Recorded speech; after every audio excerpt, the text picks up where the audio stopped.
Good evening. Welcome to another episode of Front Row Material. I am your host, Mike Freeland. Hope you are doing well. Thank you so much for joining us yet again on a Tuesday night. I got a big show for you lined up this week. We're going to be talking about all the crazy news that's been going on in wrestling with our panel coming up in our second hour. But in our first hour, we got something very, very interesting. We have an individual who's got, I think, a very fascinating story. It is someone who works at the Wrestling Observer, and it is one of my favorite publications. It's a go-to for me whenever I want to find out what's going on in wrestling. So Derek from the Wrestling Observer is with us. Derek, how you doing, buddy? And thanks for joining us. Doing good. Thanks for having me, Mike. So let me just kind of first jump right into it here. So how did your fascination of wrestling actually had to start? I mean, it's got to have some incarnation here. So how did that happen? My dad used to watch ESPN, and this is how old and young I am at the same time. Austin Idol and Jerry Lawler were in a cage match from Memphis, and it was on ESPN, and instantly fell fascinated. And it is the biggest memory of professional wrestling when I was 2 or 3 years old. And growing up as a kid, you didn't have 85 channels to choose from. You had 7 channels to choose from, and wrestling was on every Saturday morning at 11 a.m. Eastern or 12 o'clock. It was Superstars. And living in the Philadelphia area, there was a lot of content between Crockett running in the Philadelphia area and having TV in the Philadelphia area, and it really being a stronghold for Spectrum and Prism and Vince for a long time. It really just it was easy to be saturated with content, and being that young and seeing athleticism and larger than life characters, it's very hard not to get hooked at that age, and has continued at this point forward. Now, let's see, I'm 36. Yeah, 36. So over 30 years of wrestling, which is crazy to kind of verbally say, let alone mentally realize. It's a lot, and it's funny that you mentioned that, because wrestling for so many people is something that they either watch with. I hear responses from their grandparents to their older siblings to their father. It's something that just kind of became entrenched in them. It was kind of a family thing, and something that a lot of families end up having, like this ritual. And it's something that gets passed on. I think that's really, really cool. Early on, was there anybody that you specifically gravitated to, or? I mean, the Hulk Hogan to Ultimate Warriors, Sting. My devotion never really got to having all the posters of one guy and really being a fan of someone in particular. I always, once I got past being 5 or 6, the tag teams were a big part. Big fan of Road Warriors, the Nasty Boys at the time, and like it was hard not to enjoy them because it was different.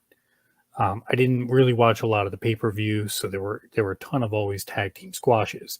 So the Rockers were heavily part of that. I always think about Earthquake and Typhoon and the natural disasters.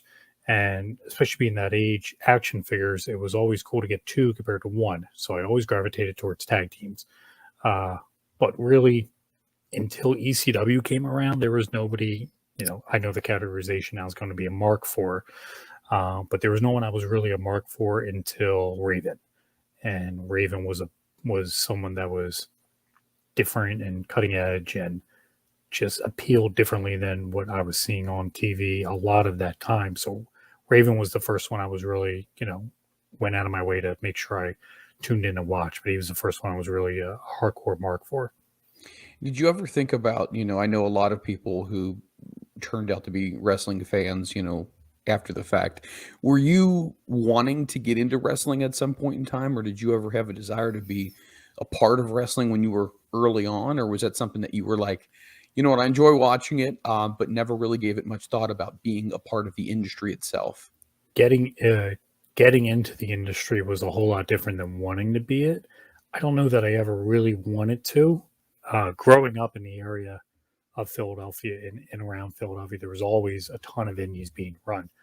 So when I first started going to Comments on Wrestling, I never assumed I would be able to get into the business. And then it just kind of, you're there at a show, you're setting up chairs, you're doing whatever you can to make it feel like you're part of it. And then as they bring you in, you kind of just feel like you're in. And at that point in time, I never assumed wanted to be a wrestler. I was a tall, skinny kid growing up. I was never built to be a professional wrestler, but I was writing for wrestling websites at that time and building websites when HTML was basic compared to the shit that goes on today, with God knows how many layers of code and everything like that. I could build a very basic HTML website, writing for websites, sending reports into like One Wrestling and Meltzer and those various websites. Never thought I would want to be in it. I was more in tune in wanting to be apart from the outside. But once you get in, it's very hard to get out. As over now 18 years involved in wrestling has taught me, it's in, Roddy Piper used to say all the time, once it's in your blood, it's in your blood. I never thought at being 36 I would be a partial career at this point in professional wrestling, and it's just crazy to look back and see it now, especially from the differences between the business then and now. So what age were you when you started doing kind of the web building and whatnot? Give me a time frame range of when that was actually happening. I was 15, so that would Wow. be 2000. So I was doing writing TV recaps for various websites, and then I sent one into ECWWrestling.com as like hey, by the way, I'm doing these. They edited it to all hell, but posted it because I guess whoever was doing it that week was off, and I got some notoriety from it and kind of grew from there. Before social media, before Twitter, before Facebook. And then we would go to the Comments on Wrestling shows, me and my friends. And then I've always been a networker. So I would find the guys' AOL Instant Messenger names and hit them up, be like, do you need a website? And I'll provide it for free or charge you $20 a month. And you just send me the stuff you want to post and I'll post it for you. And it's really how it started. Wow. So obviously getting involved with the Wrestling Observer was something, it was just the natural progression of everything that you were doing at that time. So I would always send, I would go to house shows, I would go to indie shows, I would send them to Dave. And growing up in this business and being part of the younger talent and CZW and Chikara and Ring of Honor and being trained and being part of them, I was able to get some information that I'd be able to pass to Dave and back and forth. So I don't want to say I started as a source with Dave, but kind of. I would just reach out to Dave occasionally and just be like, I read the newsletter, been a subscriber for God knows how long. There are typos there, and Dave has always claimed that he's not the best typer, and I can assure you he's not. But when it comes to spelling, grammatical, he didn't really have anyone that was doing it for him. And he lives on the West Coast. So who's going to be able to stay up that late and be able to do it? And also has a knowledge of the business. And I pestered him for a really long time until he finally said, yeah, I could use somebody. And that's been 6 years now. So the nights of the Observer are the longest nights, what feels like, of my life, because proofreading and editing 40,000 words in a very short time span is not fun, but I enjoy it still, and keeps me in tune to wrestling and what's going on. And the expansion of this business digitally is something it's pretty cool to be a part of, to see how Dave has taken his legitimate print newsletter to the next level online. Let me ask you, there's a lot of critics, and there's a lot of wrestling critics and people out there. Do you feel like Dave gets a bad rap? Politically, yes. The non-political answer is there are people that don't like his opinions. There are people that don't like the way he spins his opinions in his reports. People take it as fact, or they want to dispute his opinion, and then it gets messy. So I've always thought reading Dave is you can decipher what is an opinion and what is reporting. And if you cannot do that, you're either searching for it or hoping that what is coming out of his brain ends up being fact. There are a lot of people in this business that sit there and read the Observer and use it as lessons, and they should. Dave's been around for God knows how long and will continue to be around for God knows how long. He's one of the smartest guys when it comes to the business. If you doubt that, then you just disagree with the opinions that are being put forth. But I don't think anybody works as hard, cultivates information. The whole thing with Cody Rhodes in the last couple of days and all that. I saw someone tweet today that Dave was late to the story and is out of touch. I know for a fact he wasn't, but it's not my place to sit there and point fingers and say this guy was first and that guy was second. I think there's a different level with Dave who likes to get the whole story and not just the here's 4 lines, here's what's going on right now, more later. I think he likes to do a more complete follow through of everything going on compared to the breaking news synopsis that a lot of what goes on. And I think that's in news in general, not just in professional wrestling. You know, you look at Adam Schefter when he tweets something out, it's not a news story that he's or a link he's sending. It's just 240 characters of here's what's going on. And then the story comes later. That's what it is now. I don't think Dave wants to do that. I don't think Dave needs to be first, but I don't think there's anyone more thorough than Dave.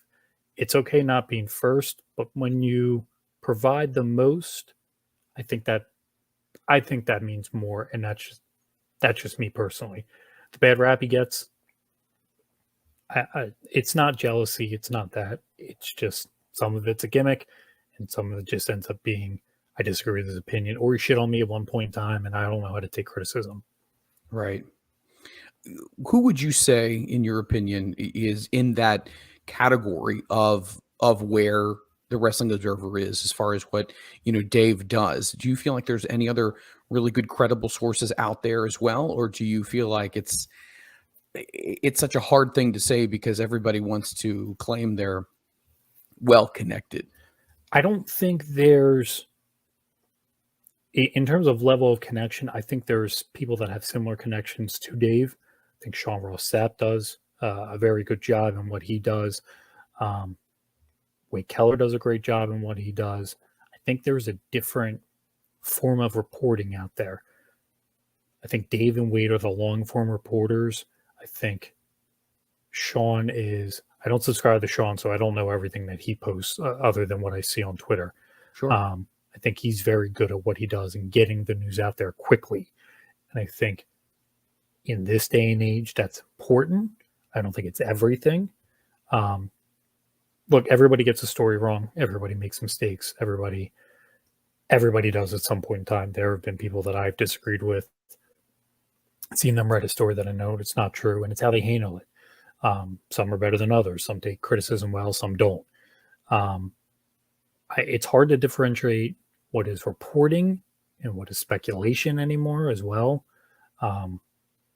Listen, working at AdFreeShows.com and doing research for Bruce Pritchard and Conrad and Bischoff and everybody, they always say he wasn't there, or, how does he really know that?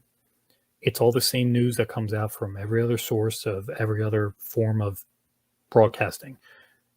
Roger Goodell hears about an owner's leak from one of their meetings. I guarantee you 95% of what is said is true at that point in time. Just sometimes you don't want to hear it, and sometimes you don't want to take the basis of reality with fact. And like I said, some of it's gimmick, some of it's not.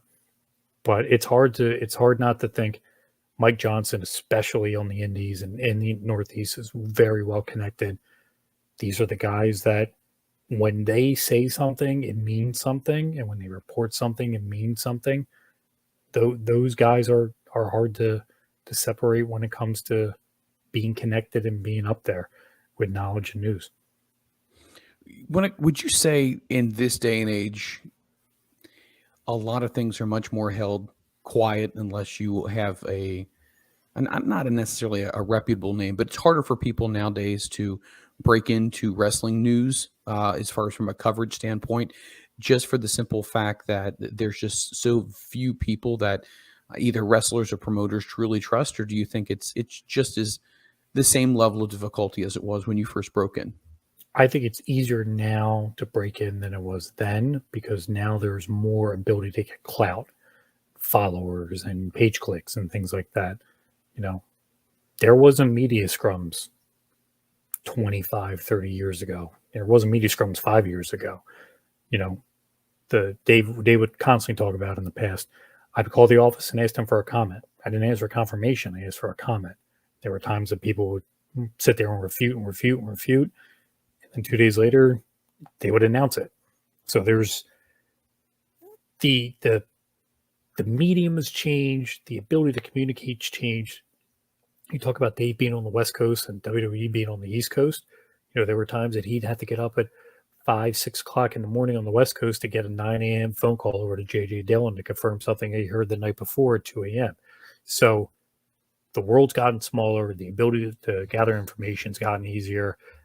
Is it easier? I think Dave has a very much easier time getting information than ever before.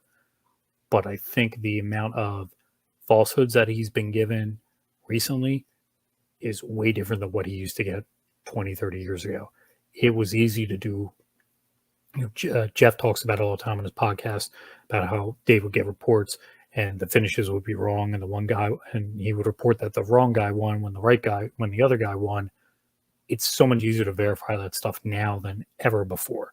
So, in the ability to get easier into the business and report news, there's a lot of people out there that can report whatever they want, and then sometimes they get it right. It's, Kevin Owens cut a promo about hating the state of Texas. It's not really hard to figure out who Austin's going to be working at WrestleMania. Not all of it's reporting. Some of it's stars aligning and being able to read the tea leaves. But if you know that Cody Rhodes' contract has expired, it's going to be that information gets out a whole lot easier now than ever before, because the other end of this conversation ends up being they want a favor at some point in time, or clout, or a put over. Not that I'm saying it happens, but we know it happens. So it's easier to get information because you're going to want it to come the other way. You trade a story for a story. I've done it before, continue to do it. People talk and people gossip. It's easier than ever to get this information, but it's harder and harder to be able to make it seem like you know what you're talking about than ever before, because there's so much out there. I mean, how many Twitter followers out there making a case right now for that Cody Rhodes leaving is a work, because they want to believe it that way. And the more people talk about it, the more they're going to try to buy into it. It's not. So it's the mediums change, and the ability to sift through the bullshit has changed as well. What is a typical day for you like? I mean, obviously you got the Observer, ad-free shows. So kind of walk me through. You wake up, you have your cup of coffee. What does your day look like, and how crazy is it until the time you sign off at the end of the night and say, you know what, I don't even want to look at wrestling anymore? So I'm a sales manager at a car dealership as well. So my day is chaos from the word go.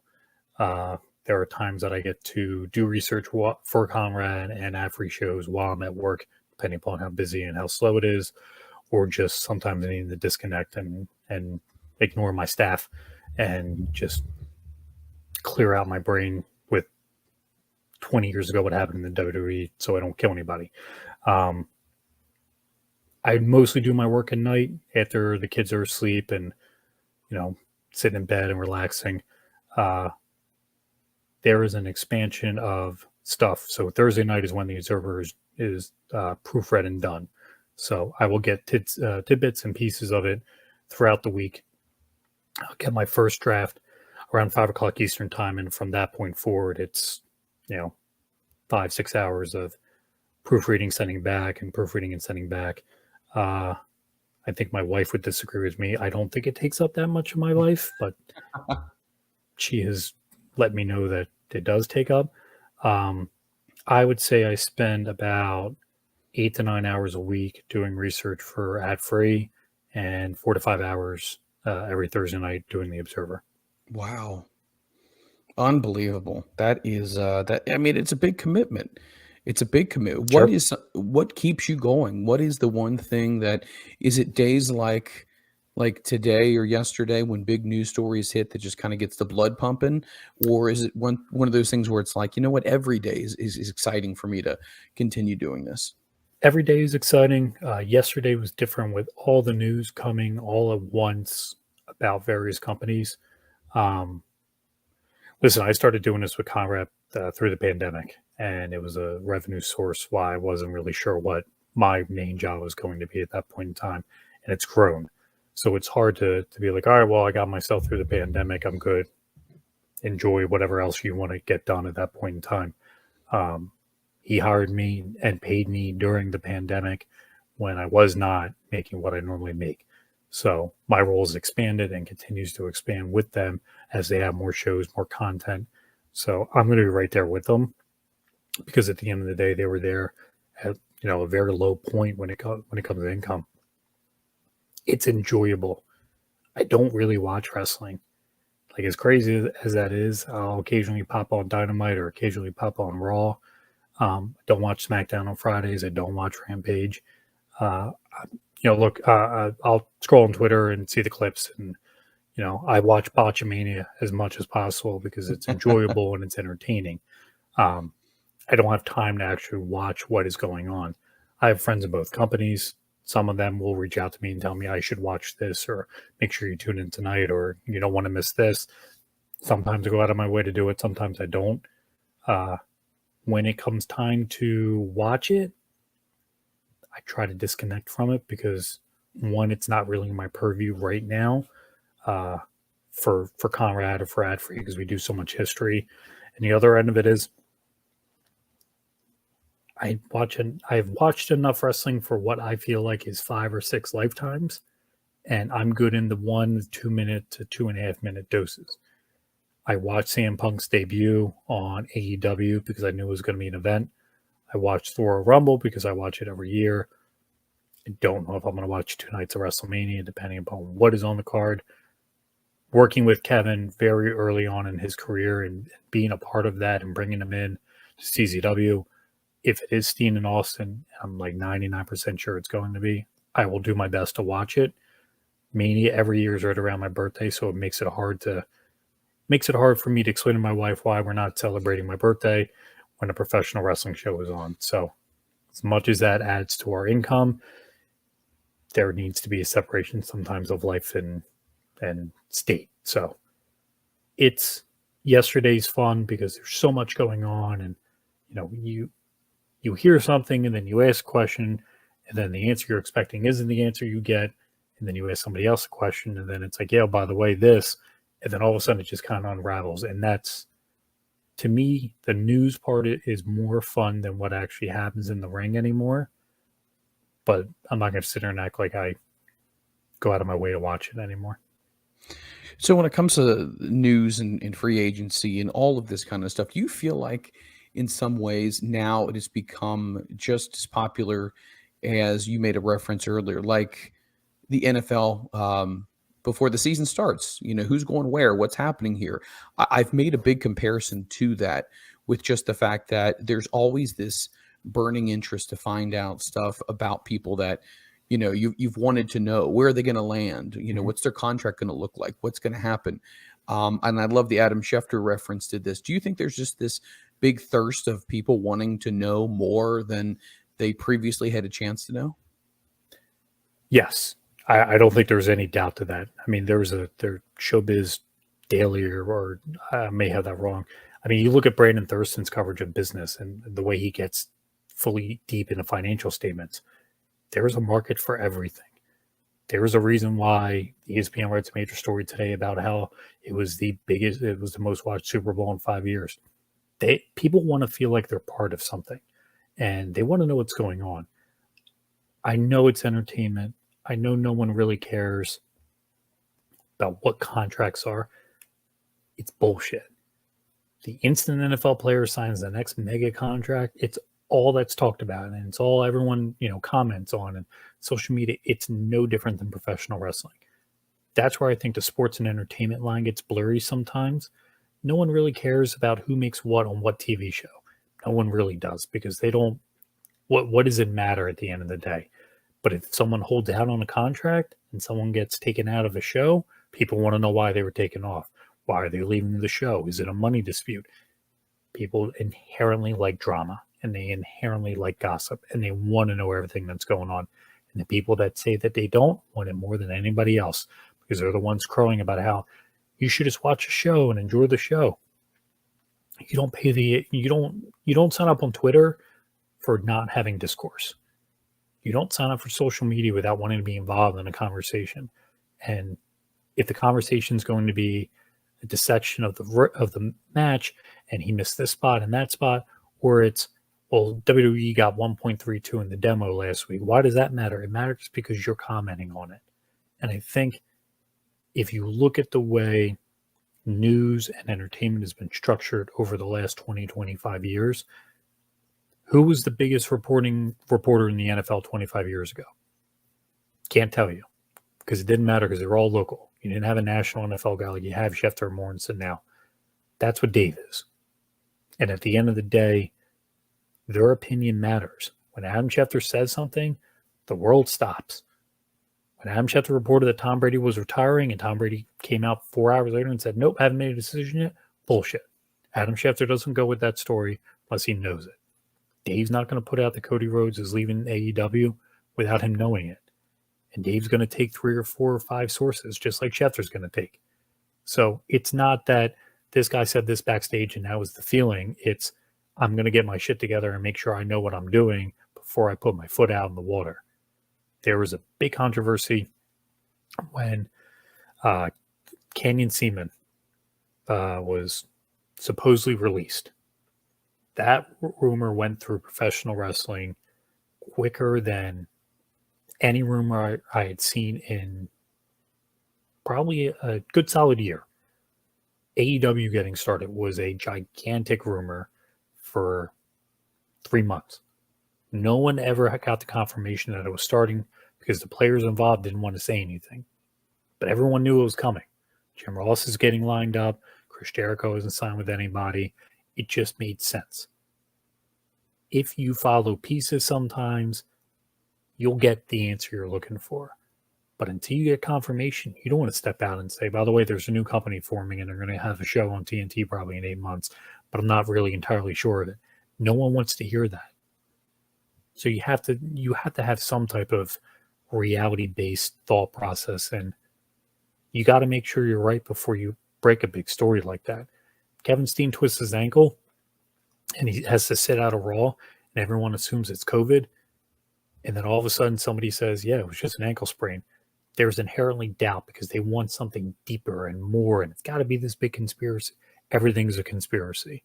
And that's just the world we live in now. And it makes it harder and harder to disseminate what is true and factual, and then what's rumor and gossip. I know rumor and innuendo is a big thing in the Conrad world, and it's pretty funny to hear it sometimes, but there are numerous times I've heard conversations that are true and are factual and don't get printed. Because sometimes you don't need 1 or 2 or 3 sources. Sometimes it just doesn't need to be said, and it's easy to put 2 dots together. Let me ask you this. This is stepping away from the conversation for a second. What's your thoughts on the wrestling landscape right now? I know you said you surprisingly you don't get a chance to watch a ton of it. Where do you think it is right now? Do you think this is the best it's been, would you say, in the last 20 years? Do you feel like the fans have a great plethora of options right now, or do you feel like it's WWE still head and shoulders above everybody else? I think WWE is head and shoulders above everybody else with reach. I think the pandemic really decimated a lot of independent promotions. It's good to see companies like Game Changer stepping up and stepping out. It's hard to describe what is considered best. Do I think it's best for the boys right now? I think that peak happened 8 months ago when Punk and Danielson signed. I think there's going to be a lot of money that is not being used out on the indies and in AEW because of that. And listen, you can say what you want. Cody leaving is money, and there's no doubt in my mind it's money. WWE being able to sign people to these big contracts and being able to utilize them is great to help pay scale. It's great to help pay the boys more. The boys deserve as much money as humanly possible because they're the ones doing the bumps, going through the injuries, going through the aches, pains, and the road. For fans, I think this is the best time possible for them because there's so much content now than ever before, so many ways to see it between independentwrestling.tv, between Fight, between High Spots, anybody. There's enough wrestling that you can literally turn your computer on at 8 a.m. and turn it off at 10 p.m. and literally go through 14 hours of wrestling, not stop, and still have more to watch the next day. I didn't have that opportunity. I had tapes, and I had to hope that the tapes I was getting were in good condition and had to be able to get them to work. And you weren't going to get ripped off by a guy who sent you an episode of the Golden Girls when you thought it was going to be ECW Hardcore TV from God knows what date. So the ability to have content and the ability to have it accessible and easy for you. There's so many options, whatever you're into, death matches, lucha libre, Japan. I don't think there's a better time to be a fan than right now. Don't know in terms of money and salary if it's going to be the best for the boys. Who do you like to listen to? I mean, obviously put Conrad aside and ad-free shows and Dave. Is there anybody else that you really enjoy listening to, whether it be somebody who does shoot interviews or anything like that? Is there anybody on the outside, in the peripheral, that you're a fan of? Always a fan of Sean Oliver. Always a big fan because he makes shoot interviews entertaining. I will sit here and be honest with you. I don't have enough time to listen to anybody really outside of Conrad. It's important that I listen to the shows that I'm doing the research on because there are things I'll pick up on for a future episode that I know is coming down the line. So I really have to listen to those shows. There's more content on adfreeshows.com than I can keep up on, let alone part of my job. So it's really hard to listen to anybody outside of that. I rarely even get to listen to Dave because of the amount of content going on coming from ad free shows. Jeff Jarrett is a tremendous storyteller, but sometimes it takes 30 minutes for him to get to the point, and I got to listen to the whole thing to make sure that I'm not missing a sliver of information that we need to put together for the next podcast that's coming the next month. I'm the one who really puts together the schedule for Conrad, so I have it mapped out to where one show's here, then the next month shows here, and so on and so forth. So it's important for me to have to listen to those shows because if there's a teaser or something that maybe isn't in the Observer or the Torch at that point in time that they know is coming up after the fact, I need to be able to circle back to it and make sure that it's covered, because if not, I'm doing a disservice to them and the listener. It's interesting you mentioned Conrad again. When you do research for him, is it something that you look back in old Observers and you get information there, or what is your policy on how you do research when it comes to preparing a podcast? Some of it I do off of memory.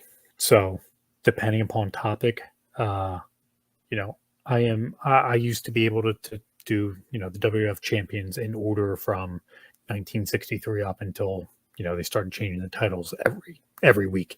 I have very good memory when it comes to that type of stuff. Being in professional wrestling, I've had a couple of concussions and lost some of that memory. So it's important. I use the Observer. I use the Torch. I have databases on both. I also have a database of MatWatch, which is another newsletter from the 90s. I try to search for shoot interviews so we can provide clips of, Conan saying this or Kevin Nash saying this at one point in time to provide a counterpoint. It's important to get a lot. I do research on books. I just recently read Jonathan Snowden's Ken Shamrock book for the Something to Wrestle episode with Bruce, and it's a tremendous resource. I find part of the conversation is what we thought was happening at the time as was reported in the Observer, what has happened since, information that's come out afterwards, what the boys have said in interviews afterwards, and then, JR has a podcast talking about this subject, and then Bruce is going to cover it. Well, here's JR's point of view, what's your point of view? And I think it's important to get all sides of the story sometimes. Sometimes not all that information is accessible and available, and sometimes it's pure fiction bullshit. So it's easy to sift through some of that stuff. I really use Dave's stuff from back then because he was, I don't want to say the Bible, but the gospel at that point in time, because his word really held so much more than anybody else's did. And listen, part of it's entertainment. So being able to pepper Bischoff and pepper Bruce, some of the stuff Dave says makes for good radio. No, it definitely does because I know both of those guys will, whether it's shtick or it's not. They definitely make it entertaining when it comes to references I to. don't know how much is shtick anymore. So it could probably be pretty close to the chest on how they feel. I don't think either one of them are working a gimmick at this point in time. I think do they play some of it up? I'm sure they do because they both know exactly what they're doing when it comes to that. I don't know that there's a real love lost between all three of them. Um, I think part of that is also entertainment to an nth degree, but I feel like there's some general animosity coming Dave's way on them. Any idea? I've always been curious about this. What the numbers are for some of the podcasts, especially with ad-free shows. Like, you often hear about downloads and whatnot. Any idea, just ballpark range on what some of these shows do download wise? I don't. I'm not involved in the business aspect of the show. I really go. I use a good barometer of YouTube views to see what you know. If a show does good on YouTube, I feel like it has a correlation to downloads. But I don't know the numbers. I'm not involved on the business end of that. Thank God. I'm good staying away from that aspect of it. I know there are hot topics that dry. I once again the correlation is always YouTube for me.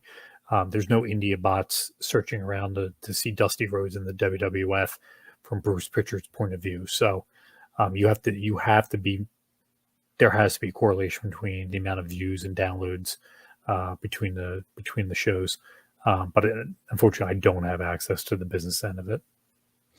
So when did you first find out as far as the formation of ad-free shows? Because I know that there was a little bit about, would Conrad ever create his own network? Mhm. When did you start to hear a buzz about, hey, you know what, this is going to happen? So I did freelance work for him before ad-free shows. A couple JR episodes when he was when he started with JR, a couple Arn episodes when he started with Arn, a couple Bischoff episodes when he started with 83 Weeks. He had a regular rotation of guys. Um, I had no idea ad-free shows was starting until I saw it on the internet. So when the formation happened, all I did at that point in time was, hey, how do I sign up so I can listen to Mike Chioda mail back? Because I was being a former referee, big mark for Chioda and wanted to hear his thoughts. And then Conrad was like, are we not including you in this? I'm like, I don't know, but I just want to listen to the podcast. So how do I get access to it? And that was how, honestly, I found out Afri Shows was formed. I don't know how much of a network it is anymore with Podcast Heat and what's going on with that. Once again, I try to stay away from the business and the stuff. Just email me what you want, and as long as the money clears, that's all I really care about at the end of the day. So, man, there's so many things that you've had yourself involved in as far as wrestling is concerned. I mean, with working with the Wrestling Observer and Dave and your experiences there, and then obviously with Conrad with ad-free shows, it's hard to say probably what is the most enjoyable because it kind of all melds together, doesn't it? Yeah, definitely all melts together. Enjoyable is all right. I'll run through it. So each host, I have a different enjoyable thing for each host. When Bruce gets hot, I enjoy it. When it's when he goes off a tangent. That's part of the reason I started being a listener when they first launched a podcast was to hear Bruce get hot about something. Um, Eric being able to look back at stuff and see his mistakes and what he would do differently. I think that's a great point of view. Bruce doesn't really do that all that often. He'll admit that, we shouldn't have, but what would you do in that situation? I think Eric generally feels, looking back sometimes at certain scenarios and angles and gimmicks and things like that, I could have tweaked this here, I could have tweaked that there, and I think it's a better understanding. Jeff is just Jeff. Jeff will not answer a question all at the same time. JR is by far not the most in-depth, but just the amount of knowledge that can come out in one sentence, I think is my favorite part of listening to Jim talk. Kurt is so much fun to prep for because he has just this innate ability to not remember and then suddenly just remember. Um, Kurt is a different perspective because he was in the ring. He wasn't the promoter. He wasn't the booker. He was just, I'm the soldier that goes out there and does each thing. And there were times that he disagreed, and there were times that freak accidents happen. If you go back and look at WrestleMania 19 podcast with Brock getting hurt, it's a genuine, true reaction. That's my favorite. When Kurt is able to break down his walls and get into what he's actually feeling, that's my favorite part of Kurt. Working with Dave, the best part about working with Dave is just the constant conversation of,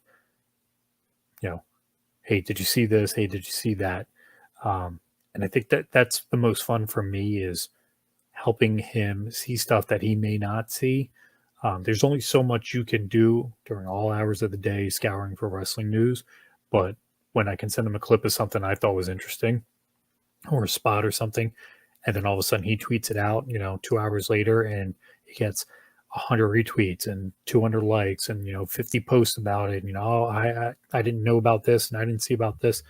That to me is the rewarding part for that, and also seeing my name in the Observer every week. I mean, there's, without a shadow of a doubt, the work that you put out each week, the people who subscribe absolutely love it. I knew several people who subscribe to the newsletter, and they love it. And the people who subscribe, they're not just people who just kind of subscribe here and there. They're like lifers. Mhm. It's one of those things. It's like a brand, Yep. like a Tide or a Pepsi or Yep. whatever laundry soap your mom used, you use now, because Yep. it's so entrenched in everyone's mind as being the place to go Yep. for information. What would be the next chronological step in your career, would you say? Is there something that you would like to do in addition? Is there something that you aspire to do even more than this? Any thoughts on that? Never thought about it really. Happy and content with what I'm doing. With Dave, I don't think there was anything else. And this is going to sound terrible to say, but I'm not sure what happens to the Observer if Dave ever stops to sign to do it. I don't think there's like a, here's the next guy up. Like, I don't think Brian Alvarez is the guy that's going to take that mantle. When Dave stops doing the Observer, I think the Observer's, that's the end of it.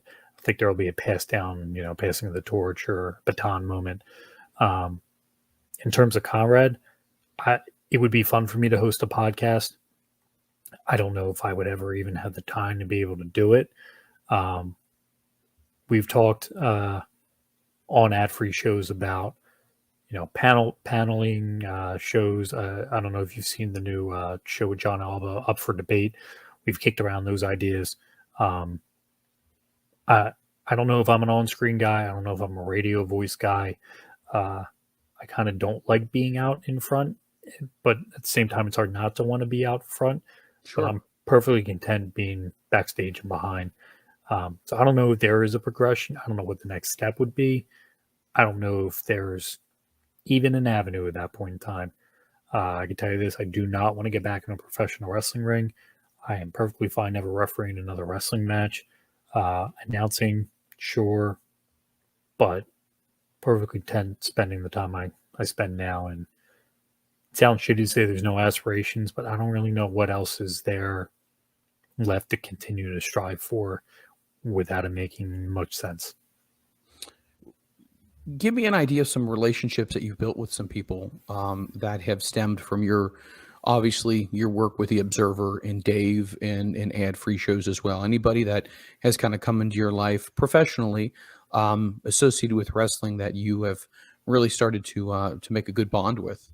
I mean, Conrad's one of them. It's hard not to bring that up, just because, before the pandemic and when I was looking for, extra income, Dave was the one that said, why don't you reach out to Conrad and see if he needs help with anything, knowing Conrad was launching shows.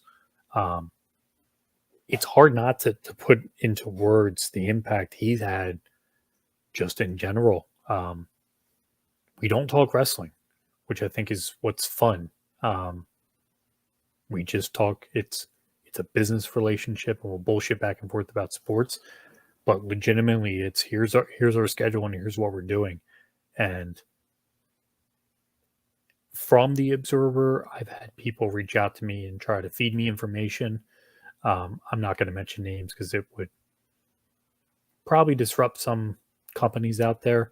I think working with Dave has given me like a sounding board for people of wanting to run ideas by before hitting Dave up for ideas, if that makes any sense. Dave has a tremendous amount of clout in this business that I don't think he really gets a lot of credit for. There's a reason why Vince called Dave when the invasion began, or before the invasion began, to pick his brain on it. He's very fucking knowledgeable when it comes to this business. There's a reason why Japan reaches out to him on a regular basis regarding things. There's a reason why people from America reach out to him to try and get a connection to Japan. So he's a player of the highest level. My connections have just been guys I've worked with on the indies and been able to grow and continue friendships and things like that. You know, I've had Eddie Kingston sleep on my couch when we were doing indies way back in the day. And it's great to see Eddie, you know, continue to prosper and want great things. That's kind of the rewarding part of this, but I get a lot more shit when it comes to being involved with the Observer sometimes than the other way, because people think it's just all bullshit. And it's hard sometimes when people try to bring people down for no reason other than just, this is what I feel like doing today. But yeah, it's fun to see the connection now more than ever of Twitter, social media. But yeah, without Conrad and the rest of the, you know, Paul Bromwell and John Alva and a lot of the staff at Free, you know, it's not a family, so to say. You know, I think that's really corny when people are like, yeah, we're a family. You're not a family. But at the end of the day, to be able to, did you hear this? Did you hear that? Did you hear this? That's fun. And it's a circle. But it's also fun when people from one company picks on the other company and it's like, hey, did you see this shit? That tends to tell you what's going on in the locker room, and that's fun too. Just from a wrestling fan perspective, let me ask you this question. Between the two big companies, AEW and WWE right now, do you feel like AEW's maybe plateaued at some point in time here? Or do you think that the ceiling, they still have not come close to reaching their potential? I don't think they've plateaued. I don't know that I agree with their booking of people that can bring eyes to the product quickly. Punk debut was gigantic, but nothing really came of it. And then Danielson debuted, and that was gigantic. And Cole debuted, and that was gigantic. And I think they're having a hard time trying to figure out what they are now. And that's okay. It took Vince, and I know no one really wants to remember this, it took Vince years to go from point A to point B. When he bought out his father, it was, all right, we're going to put the belt on Hogan. And then lightning struck. And then everybody forgets there was a really, really, really, really long down period. Jim Crockett Promotions took a long time to get into a quote unquote national powerhouse. And it took half that time for them to not sink, but get hurt. I think it's way too soon for AEW to say they plateaued. Do they have growth? Yes. 100% they have the ability to grow. But if you're saying AEW plateaued, then what is the WWE at this point in time? And how do you measure it? Do you do it in TV ratings? Or do TV ratings not matter because the right fees continue to go up? But we don't sell pay-per-views anymore, but house show attendance has been quickly dipping. What's the answer? I think it's way too soon to put a pin in AEW and say they've maxed out. Do I agree with all their booking decisions? Nope. But at the end of the day, You look at what TNA did, 10 years ago, drawing almost 2 million viewers to their TV show. WWE's not even drawing 2 million viewers to their cable TV show anymore. So what's really plateau? What's the height? Do I think we'll ever get back to the WWF WCW wars? Probably not. There's too much selection, too many channels, too much way to get your content. I don't think we'll have a wrestling war where there's 11 million people watching a professional wrestling show at the same time on the same night anymore. I think that has come and gone, but I think the medium's changed. I don't think, people always talk about one of the highest rated TV shows is MASH. You think you're going to get 90 million people to watch the end of a sitcom anymore? What was the last one that did something like that? Seinfeld. So is right. So is the TV medium plateaued? Is our TV shows worse than they were 15 years ago? Probably not. I think they're probably better than they've ever been before. But how do you correlate that? Is that the correlation? If the correlation is money, then WWE continues to grow and will continue to grow with their rights fees.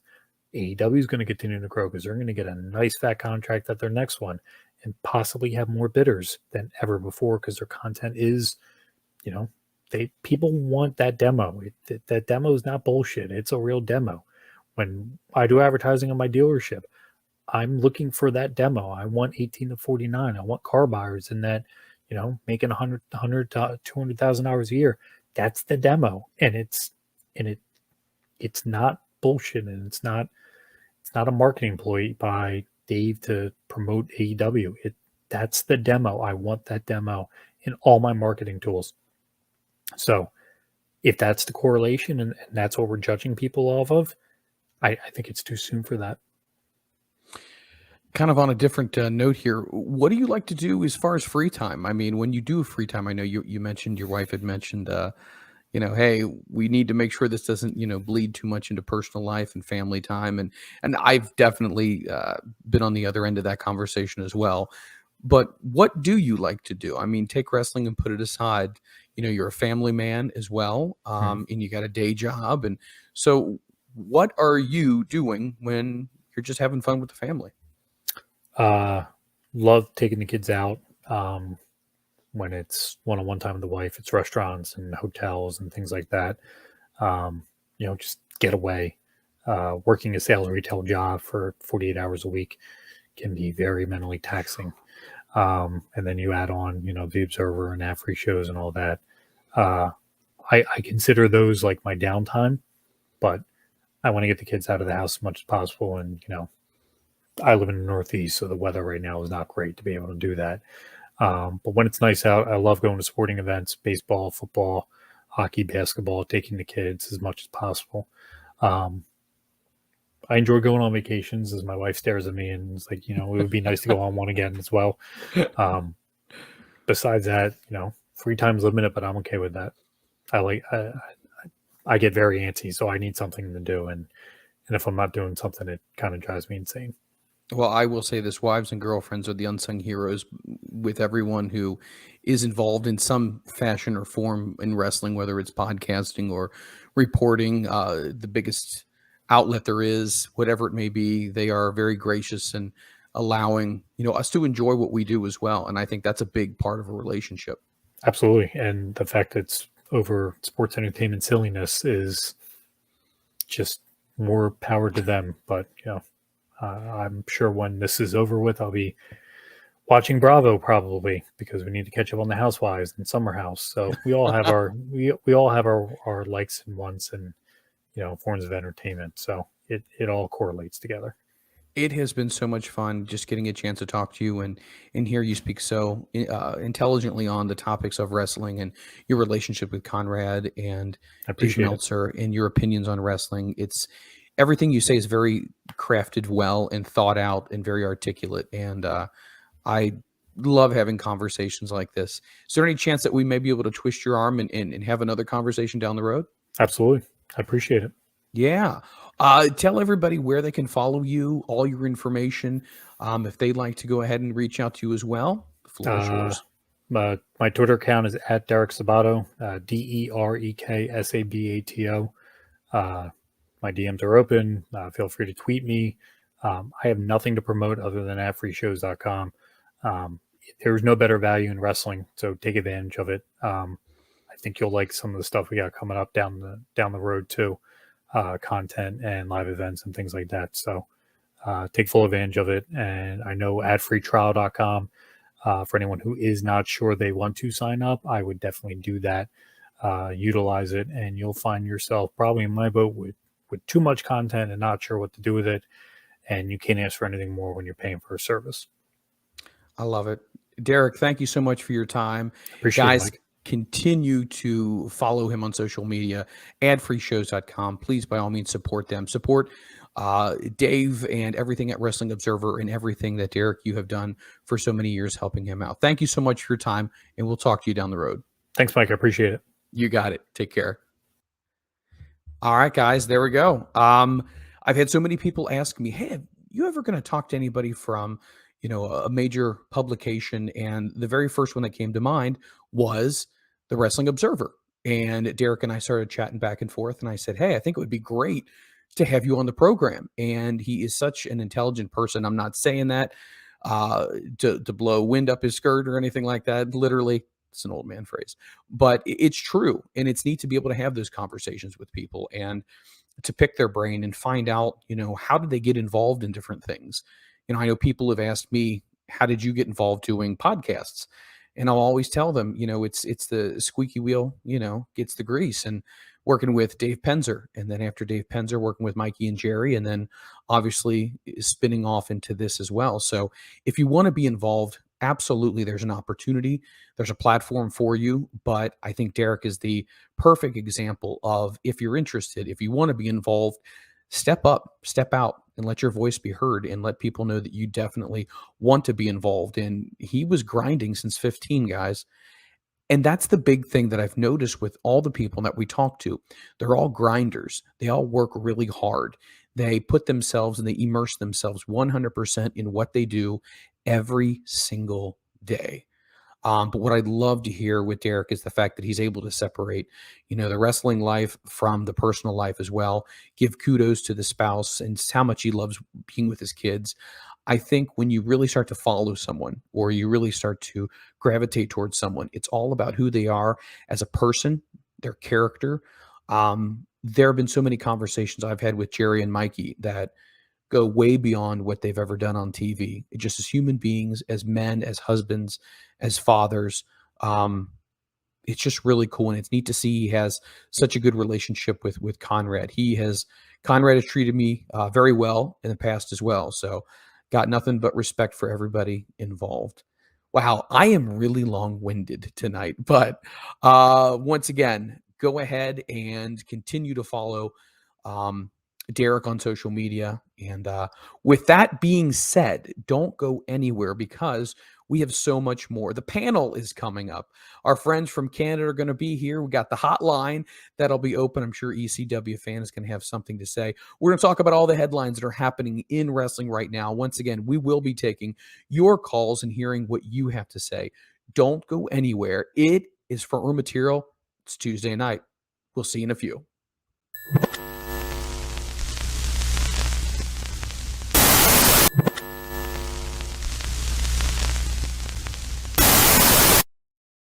Welcome back to Front Row Material. My name is Mike Freeland. It is Tuesday night. So many things that we want to get into. You just heard a great interview with the Wrestling Observer. And Wrestling Observer, Derek, was amazing. So if you didn't get a chance to catch that interview in its entirety, please make sure that you go ahead and catch that interview as soon as this show goes off the air. And if you haven't gotten a chance, please go and download all of our prior episodes as well. We're available anywhere where you find your podcasts. We're on Spotify, we're on Stitcher, we're on Apple iTunes, all of those places. We are available when it comes to podcasts. All right, so a lot of things I want to talk about this week. The very first thing I want to talk about is what in the world is going on when it comes to wrestling. It kind of boggles my mind. In some ways, you think that you've seen everything there is to see. And then in some ways you find out, well, guess what? We haven't seen everything. Sometimes things surprise you, and sometimes things really don't catch you off guard. We got WrestleMania season happening right now. We got some things happening in AEW right now. And I feel like some of us have an idea of why some of these things are happening, but yet I feel like there's still a lot of unanswered questions. Right now, let's go ahead and let's bring in our first panelist. He's a very, very good, dear person, a longtime friend of mine, and you know him as Liam Savage, but tonight he's going to be going by the name of Donkey Dong. That's me. So, Liam, first of all, how you doing, buddy? It's been a full week since we had a chance to chat last. What's new with your life? Well, I already told you earlier in the week that my brother tested positive for COVID, and he lives with us. So, yeah, it's been quarantine for this whole time. I'm fine. Don't everybody freak out. I'm fine. I'll be okay. But you know, he's on the mend now. He was doing pretty poorly there for a bit, but I think he's on the mend, so that's good. But yeah, it's basically the last day of quarantine. Back to work tomorrow. So there you go. It never stops, does it? No, never in my life. There's always something that happens. Awesome comment from ECW fan. I hope your brother gets better. That that goes for all of us. So send our love and our support to your brother and you know, to anybody who's dealing with this, because this is nasty, guys. This is the real deal. Please take it seriously. Do what you got to do, because there's been so many lives and families that have been impacted. So just always keep people in your thoughts and prayers. It kind of opens up my eyes too, because I know some people don't get it as bad as others, but I thought it was just his allergies, because he has some allergies sometimes, and once a month maybe it'll act up. So he was home from work, and I was like, oh, it's his allergies. And he starts getting worse, and I'm thinking, oh, this is not good. And then he tells me, he's like, yeah, I'm getting pretty bad. So happened to have a couple of rapid tests at home, gave him one, and I was sitting there in the basement. He texted me, said positive, sorry, bro. And I went, oh, shit. So I had to call work right away. Work didn't seem like they gave a shit at all, which is great. So, because they're real good people there, and they managed to spread it to my entire shift as well, and let them know when they're supposed to be keeping that private, apparently. So that's always good. So can't find a new job soon enough. It's funny. This whole pandemic has sometimes has brought out the best in people, and it has also shined a very bright light in the worst of people. And you know, you would think employers would understand and whatnot, but not everyone's cut from the same cloth, and not everyone has the same level of ethics. So yeah, it's bad just because they're a huge employer in Canada, and I mean, so you can pretty much guess. Oh well, yeah, that's the way it would normally look. If the bigger the employer, the worse off they seem to treat their employees. So I'm not gonna tell anybody here who I work for, but people that know me probably have an idea. So yeah, let's just leave it at that. Well, we're glad that you're here. What is the beverage of choice this evening? What is the I have, what's this called? It is Hanlon's Point coconut coffee porter. Ooh, nice. Yeah. Very nice. I love anything that has a coffee flavor to it. I'm a big fan of the coffee flavors. Yeah, I like the coffee stouts and coffee porters. So this is drinking nice right now, and it's from Toronto area, so local. Good stuff. Nice. Jersey Devil, just want to give you a shout out. It sucks my son tested positive last month. Jersey Devil, you're in our thoughts as well, my friend. Hopefully. Yes, sir. Yes, absolutely. Also, like I said, awesome comment from ECW fan. Travis Bohab's in the house. What is going on, Travis? Good to hear from you. Travis reached out to me earlier today about it. He heard me talking to Blue Meanie on Blue Meanie's podcast about it. And nice. So Blue Meanie was like, "Oh, so sorry to hear about it." And his co-host Adam was talking to me about it, and Travis sent me a text out of nowhere. "Oh yeah, shit, I didn't know. Are you okay?" And I was like, "Yeah, I don't really, try to get attention with stuff. So yeah, I'm all right." Very good. Yep. Let's go ahead and let's bring our other panelist in here. He's also from Canada. He's part of Sniffers Row. Looking good as always. I call him the ass man. He's Mr. Butt, but you know what? He's our guy. How you doing there, Butt? I'm doing okay. How are you? You know what? It is what it is, as the Macho Man would say. Another day, another dollar, just trying to keep it going. That's right. Keep Fair that enough. clock ticking. Officially 61 days left in the school year. Not that I'm counting, but I'm counting. It's been very interesting. You know, working with teenagers, the one thing I've realized teaching in middle school is, man, it's night and day. Literally, one day everyone is getting along and everything is fine. The next day, everyone is angry at each other, and their storylines amongst each other is crazy. It is harder than trying to keep up with wrestling storylines, but that's the way it Sounds like our is. show. Yeah. It is. It is much like our show. I would agree with that. So many different things in wrestling, but is there anything that's new going on with you before we jump into the topics, But? Not really, actually. Well, got a little bit of an order for a couple of the toys I make. It's going to be all right. Yeah, everything I get, we'll just donate into the food bank at the school my wife works at. So That's that'll awesome. be all right. Should work out to about $1,000 for them. So Wow, that's tremendous. yeah, That is pretty tremendous. happy Good about for that. you. Heck yeah, I'd be very proud of that. Just gotta hope not to cut off a finger doing it. That's all. Safety first, my friend. Safety, and make sure you wear those goggles as well. I don't wear goggles. You don't wear the goggles. You can get the wood chips in your eyes, right? Okay, all right. I have glasses. Touche. I have taken to wearing hearing protection. You started to do what? Wear hearing protection because I'm half deaf. So Oh, I was not aware. Mhm. Well, you still got a sexy ass beard. I'll tell you that. It looks good. not bad, eh? It looks Fresh out of good. the shower, buddy, just for you. Gosh, I'm a blessed man. I tell you. You are. I am Dwayne 514. What is up? It is so good to see you again here in here. We got so many things, and some of the stuff you're talking about here is definitely some of our topics we're going to be discussing. The first thing I want to go into with both of you guys is probably the biggest news right now. What's going on with the Cody and Brandy Rhodes situation? It had been reported earlier this morning that they had officially announced that they had left AEW. She was the chief branding officer, and obviously Cody was one of the EVPs, along with being under contract for talent. Dave had reported, along with major other outlets all over, that was that. He had been wrestling under a contract since December, and they tried to get a deal done within the last 6-8 weeks. Nothing came to fruition. They pulled the lawyers back and said, we're just going to have to say see you down the road. I'm going to go to the Butt first. What's your take on this, and are you surprised? Yeah, I'm surprised. I mean, he's one of the founding fathers of AEW. So him leaving's a pretty big deal. Was it a money thing? Well, who knows? I've read a couple reports that it was a straight up money thing. I mean, I don't know. Khan's got it. I don't know if it was just a matter of, with Cody having so much going on with his TV show, that America's Got Talent type of show he does and stuff.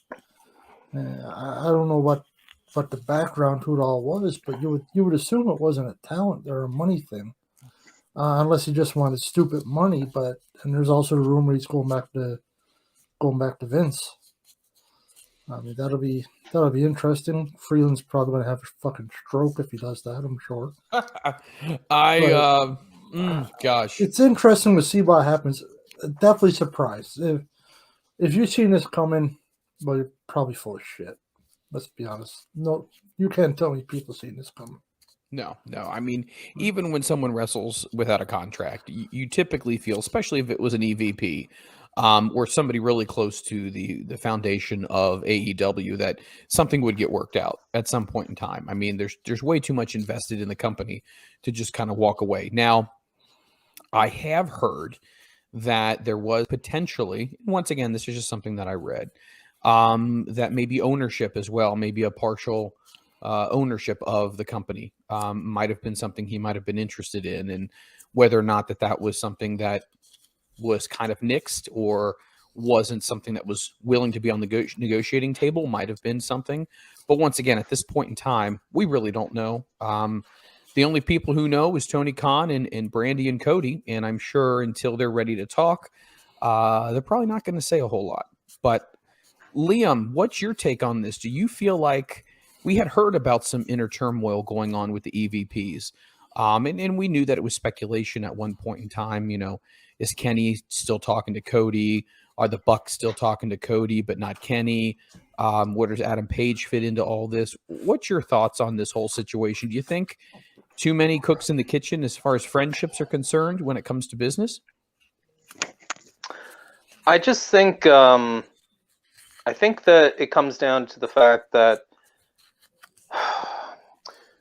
when you start a company, obviously you have the best of intentions and you have it really laid out in the positions you want. And as time goes on, not everything works out. I'm not suggesting that Cody and Brandy had any problems backstage, because it seemed like everybody backstage was fine with them from everything I've heard. What came into play, obviously, was the contract negotiations, and that'd be a little odd if Brandy was working there, but Cody wasn't. That'd be just a little, different, I think. So obviously they're probably a package deal, so we're going to go together. That's fine. What I find interesting, though, is that a lot of people are saying, "Oh, is this a work?" And this is the funny thing, because when you look at this industry, this is the only industry that the wrestlers and the fans are all trying to work each other all the time. All the time. All the time. So I understand when some people, hello Anton, I understand how some people will look at this and say, okay, I don't know if this is 100% true. Is this a storyline? Because we're programmed that way to think that. Yeah. I get that in a sense, but if you got an actual official letterhead from Tony Khan saying that's it, and from Cody and Brandy saying that's it, what more do you want? If they went back on that, the fans would leave in droves, because they'd say, we can't believe a fucking thing you're saying anyways. And as far as him going to Vince, that's the obvious choice. And there's been talks about them talking, both sides talking. I mean, where else is he going to go, really, right? I mean, there's other places to go, but not for the same stage he's looking for. So he's going to have to eat crow, because we all remember about the breaking the throne at the first major pay-per-view, right? Yeah. You know what? That's going to bite him in the ass. I'm sorry. If he signs with WWE and starts being booked like shit, we'll all know why. They'll be like, you know what? Are you going to take this and pay for your sins, and then we'll start to trust you again, or are you going to complain about it? So it's all up in the air, but this is very interesting, and this is also marking the first defection from AEW, possibly to WWE, which is big. It is big, and it's big because it's one of the people you wouldn't necessarily even assume would be even in that conversation. I have heard also with Wrestling Inc., they have a great podcast. They had mentioned before that there is some voices within WWE that have said that they love MJF, that they love Jade Cargill, that there's other people that they would like to pick off from the AEW roster as well. So I whenever people say sometimes it might not necessarily be about money, I think money's such a big factor now these days. I mean, everybody wants more of it. So maybe it's not 100%, but I mean, money is a very attractive offer. And maybe Cody may have been promised a big WrestleMania spot at this point in time. We don't know. It could be a big push for him. Brock Lesnar recently gave an interview and said, WWE needs somebody to step up and stand out and be a babyface to sell tickets. And I wonder, if you read the tea, it's not going to be him, though.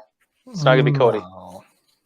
But you get my point, though. I mean, it's not surprising that they may be looking for somebody else. And MJF is mentioned many times, and this is probably all shtick. That when my contract comes up, I'll be the biggest bidding thing. But maybe it's not. Maybe it is very true. It's 100% true. How could he not? He's huge in the industry. No, I don't disagree at all. Anton, let's jump in on this one. We're kind of starting to show off with the Cody Rhodes news that has been breaking all over today. What's your take on something like this? I mean, a founding father, like Butt said, of AEW, all of a sudden, hey, 8 weeks can't come to kind of contract negotiations. You know what? I'm out. So Jersey Devil made a super valid point in the group chat right there. Everybody's got a price. Then, at the end of the day, most truthful thing we can even say about this situation, fact. Because y'all know how I look at everything. I see everything fucking weird. If y'all don't think he'll go back and eat fucking crow for some of the shit he's said and done, you're lying to yourself. But Lesnar's comment's accurate. But here's the thing: while AEW is building their brand, they're still building, attempting to build people. WWE hasn't built a person since Cena, and we've made that comment. Y'all have heard me make that comment. They have not built someone to be the face of their brand since Cena. Roman Reigns. Reigns, yes, but not the way they did Cena. Yes. Right. Not the way they did Cena, though, and you know what I mean by that. Like, yes. Where it's the be all end all. Every little detail is pretty much built around it. Yes. The reason being is when fucking people like that leave, and if they haven't done their job properly to elevate other people, they've shot themselves in the foot, and they've proven that. Yep. But they've also proven that Hogan, Rock, Austin, it literally down the fucking line. So it is what it is. The MJF thing's fucking true. Stick or not, that motherfucker can name his price in a few years. He can blank check, write your shit, do what you want. Yep. But if anyone actually loves the art of wrestling, you won't go. No, at the end of the day, you actually love the art of wrestling. I don't give a fuck about a paycheck. But that's my opinion. And the people who've been there know it. Do you guys feel like in some ways those who have worked for WWE and have gone over to AEW, whether it was Punk giving his iconic promo when he first came into AEW, he sat down, had the microphone, said, "I left pro wrestling in 2005. I've come back to pro wrestling."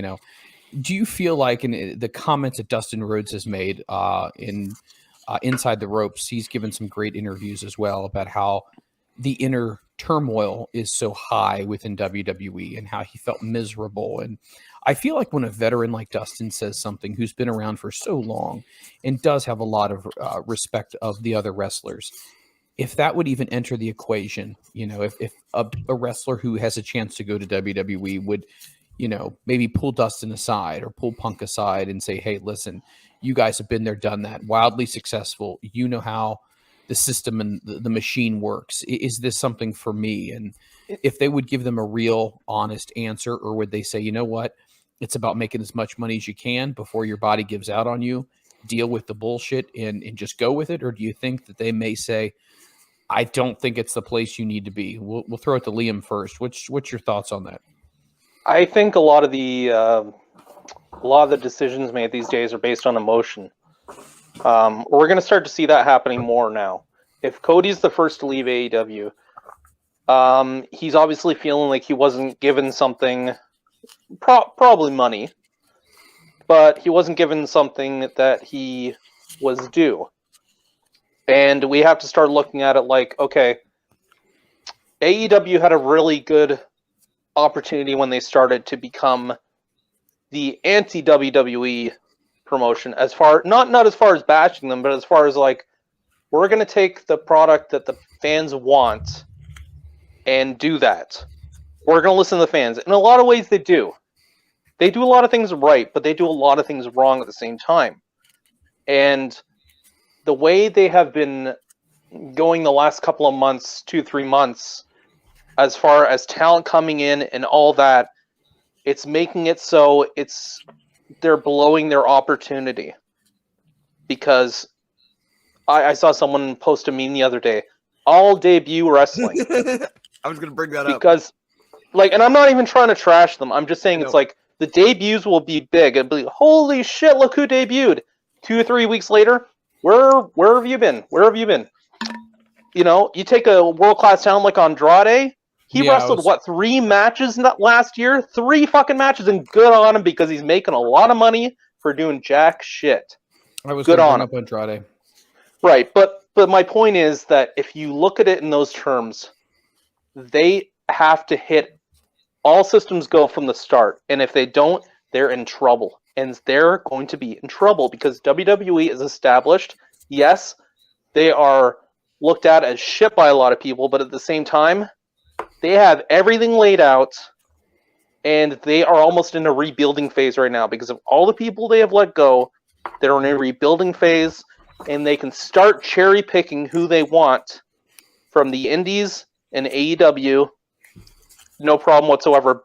Build back a better roster. It's going to happen. And I don't want to see it necessarily that way, but it's going to happen. But let me hold on, getting a phone call. Hold on. Yep. This should be interesting. To accept, press 1. To send a Prison voice phone call. Go ahead. Hey guys, I just, in my opinion on this Cody Rhodes thing, if he doesn't go to WWE, he should find some other venture outside of wrestling to make money, or just do like one-off appearances, maybe New Japan or something like that. Because, like Donkey Dong said, if he goes back to WWE, he is going to get buried. I can see Vince booking him right now in just the most embarrassing angles ever. I mean, I think we're talking about like Triple H post curtain call Barry. That's my opinion. Thanks, guys. Bye. Possibility. Yes. So, I want to bring up a butt point that he's brought up more than once when we've had these conversations. Oh, fuck, He said what he did I did do? not want to see it become the land of misfit toys, the island of fucking rejects. That comment you've made more than once, and it stands out to me for whatever reason. It's because I'm right. No, I agree. It's also the WCW logic, the Impact logic. It's the things we've seen, and it's something I can't dispute. And that's why when you've made that comment, I've steadily sat over here and golf clapped the situation because I'm like, yeah, no. As much as we disagree on shit, I'll give you fucking that one because you're right. You are wholeheartedly fucking right. And I will. Well, let me throw this out here. You know, I think for every person who looks at it from that perspective, can also look at it from the perspective of there's been a bunch of people that WWE has mismanaged and not really allowed them to reach their fullest potential. So with that being said, I feel like there's a lot of people who could thrive in another promotion given the opportunity that they're allowed to be themselves. And I feel like outside of the land of misfit toys, maybe just relaunching characters, relaunching wrestlers that really didn't get a good first start, and now they're getting a chance to hit the reset button and go back and do something again. In AEW, What is that noise, by the way? What is that? Has somebody got origami going on, or okay? What the hell is origami? Japanese folding paper. Yeah, it just Paper sounds art. like. Do I strike you as an origami kind of guy? Yes. Yeah. Yeah, okay, yeah. God damn it, Mike Freeland. Butster, so let me ask you this. When it comes to people, let's take the most recent people like Keith Lee. We haven't really talked about that because he just recently debuted. Let's move on to that topic. Keith Lee, do you feel like that was a money well spent for AEW, in your opinion? Could be. I mean, it's obviously dependent on what they're paying him. If they're paying him outrageous, no. Keith Lee comes in, he brings AEW something they don't really have much of, is another big guy. Right. They have Wardlow, they have Lance Hoyt. Archer. Yeah. Archer, yeah, his name wasn't coming to me. Powerhouse. And Powerhouse Hobbs, fair enough. Yeah. And now they have Keith Lee. So it's good to bring in another gargantuan dude. And he can wrestle. He can move, especially for a dude his size. So I don't think he's a bad pickup. But it's the same thing I've said so many times. To keep bringing more and more and more people in, there's only so much time. You only have so many hours of shows to put on. And they keep bringing people in. There's just not enough. Their roster is way too big. And they do keep picking up everybody that WWE releases or quits or whatever. Yeah, it's great to bring in more talent, but you only got so much room. No, that's a good point. Is there any point to bring in like Andrade to have him wrestle 3 times in a year? Why? What has he brought to your company? Wrestling 3 times. Talk. I'll answer that for you. Nothing. Not a goddamn thing, because he's wrestled 3 times. Nobody's going to talk about it. Nobody cares. He's not on. That's irrelevant. Yep. If you're going to bring somebody in, You got to bring them in, have them make an impact, have them on TV. But realistically, you just don't have the time because right now, with the roster they have, and the people they've brought in from WWE, that's all Dynamite is going to be is former WWE talent because all their big names are former WWE, with the exception of Hangman and Eddie Kingston and the Young Bucks. But even Here's the Young Bucks, anybody really care anymore? I don't know. They're getting a little long in the tooth. Never did. The thing I would say is, as long as they utilize WWE guys correctly, and they still continue to push the homegrown guys. Right now, as long as they have their homegrown guys as their champions, I think that's staying the course.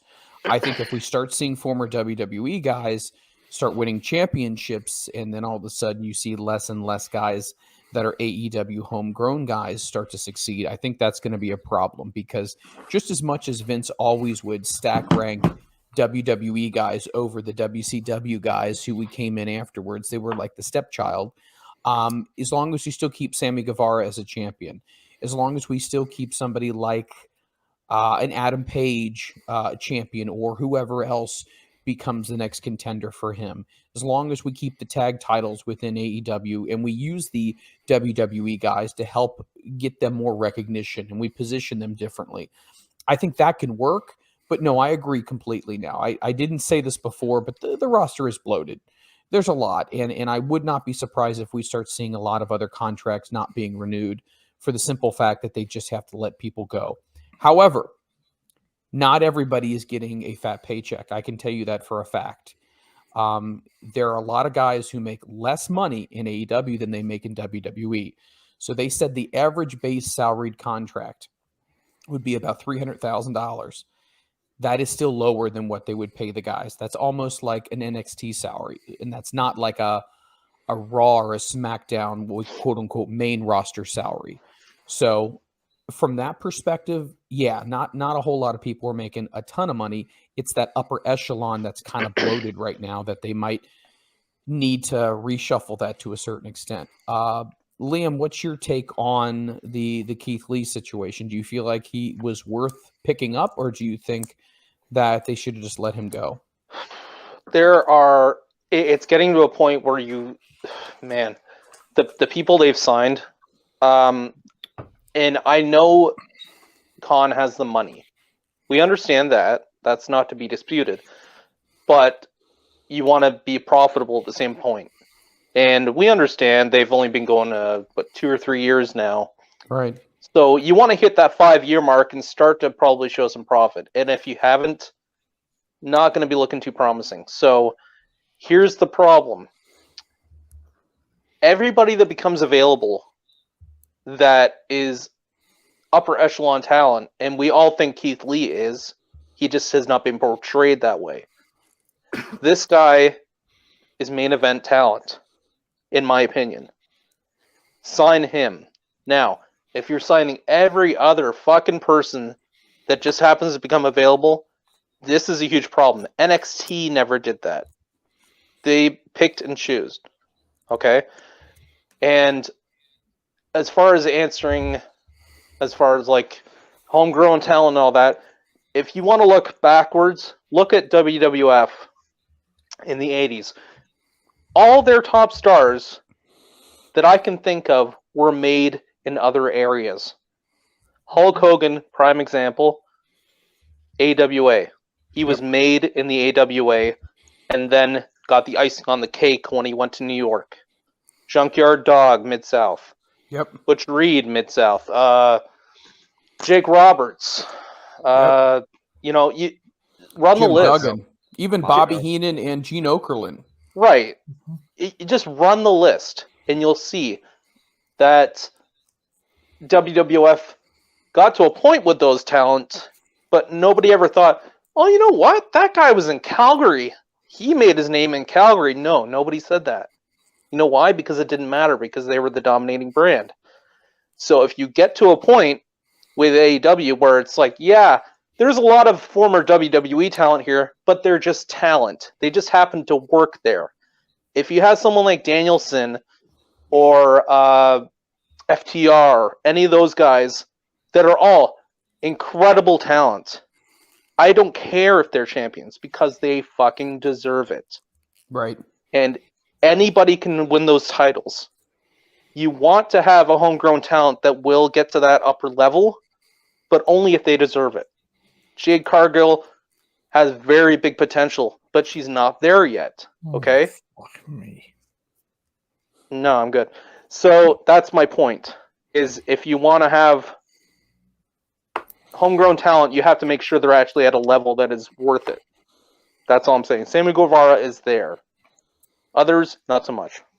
Are we worried overall, you guys, that they might not make it 10 years? Is anybody concerned about that, or do you think that's not really a concern? That's a money pit. They'll make it. They'll make it. They got the cash. Unless Khan's just like, this is not the playground I thought it would be. I'm packing it in. I could see that happen. That would be the only way it fails. That is something like that. TV deal. If they were to lose TV for whatever reason, the ECW situation where no matter how much money they're owed from pay-per-view or whatever, they can't catch TV deal. Yeah. Bye-bye. They'll always have a TV deal. I believe that as well, because fuck, look at if Impact can somehow make it work for 20 fucking years and they don't have the budget. Well, difference is Heyman wasn't he was losing money for years before they even got the TNN deal. Correct. Yes. That's the difference. I meant Impact. I said Impact there at the end. Yeah, but ECW before though, they lost their deal and they were done. Yes. Yes. But they were owed, they were only in their whole time period, they'd only lost $7 million and they were owed $3 million by the pay-per-view. All of that's fucked up. They should still be in business, at least for that period. Here's the thing that I keep coming back to. If I'm Tony Khan, I would, as much as I'm a wrestling fan, I would sit down and I would say, all right, I can't do all of this. Well, I don't know all of this. Meaning I have the money. A lot of these contracts have to go now. That some people that he thought would be here for a while, a lot of them are about to be restructured, gone. The people that were there on 2 and 3 year deals in the beginning, some of them are about to not be there. But I mean, somebody like is Gabe Sapolsky still available out there right now? Is he out? I would assume, as far as I know, he is. Why he don't is, you bring he in got let go a few months ago. Yeah. Why don't you bring in somebody to be your booker? I mean, honest to God, Tony could have That's somebody what I said. go. Oh, you did. You've said this for months now. Have somebody sit down with Tony, go over these things, and say, "Hey, you're a wrestling mind. I love wrestling, but I need somebody else to have an outside perspective on this." What they really need is kind of almost like a salary cap. If I'm like, and it sounds a little preposterous, but rein in those finances.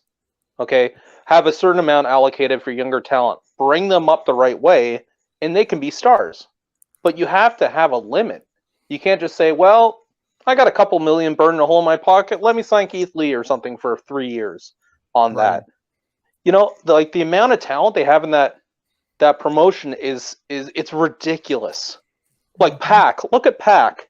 I love one of the best high flyers of the last fucking decade, and the guy doesn't do jack shit. This is a company I would really like to see succeed, but it's like, holy shit, man! Like, have some more business acumen. Actually follow what needs to be done properly. Do not burn all that money by signing people that just are on TV once every 6 weeks. It's ridiculous. Do you think this could have been a reason why Cody was getting frustrated? Yeah. I mean, that's the point. Is we all knew this was going to happen eventually. We knew all those people that got signed were like, okay, this will be good for them for a while, but eventually they'll be let go because they aren't being used properly. And now a lot of people are starting to be let go from there. Very quietly, but they are.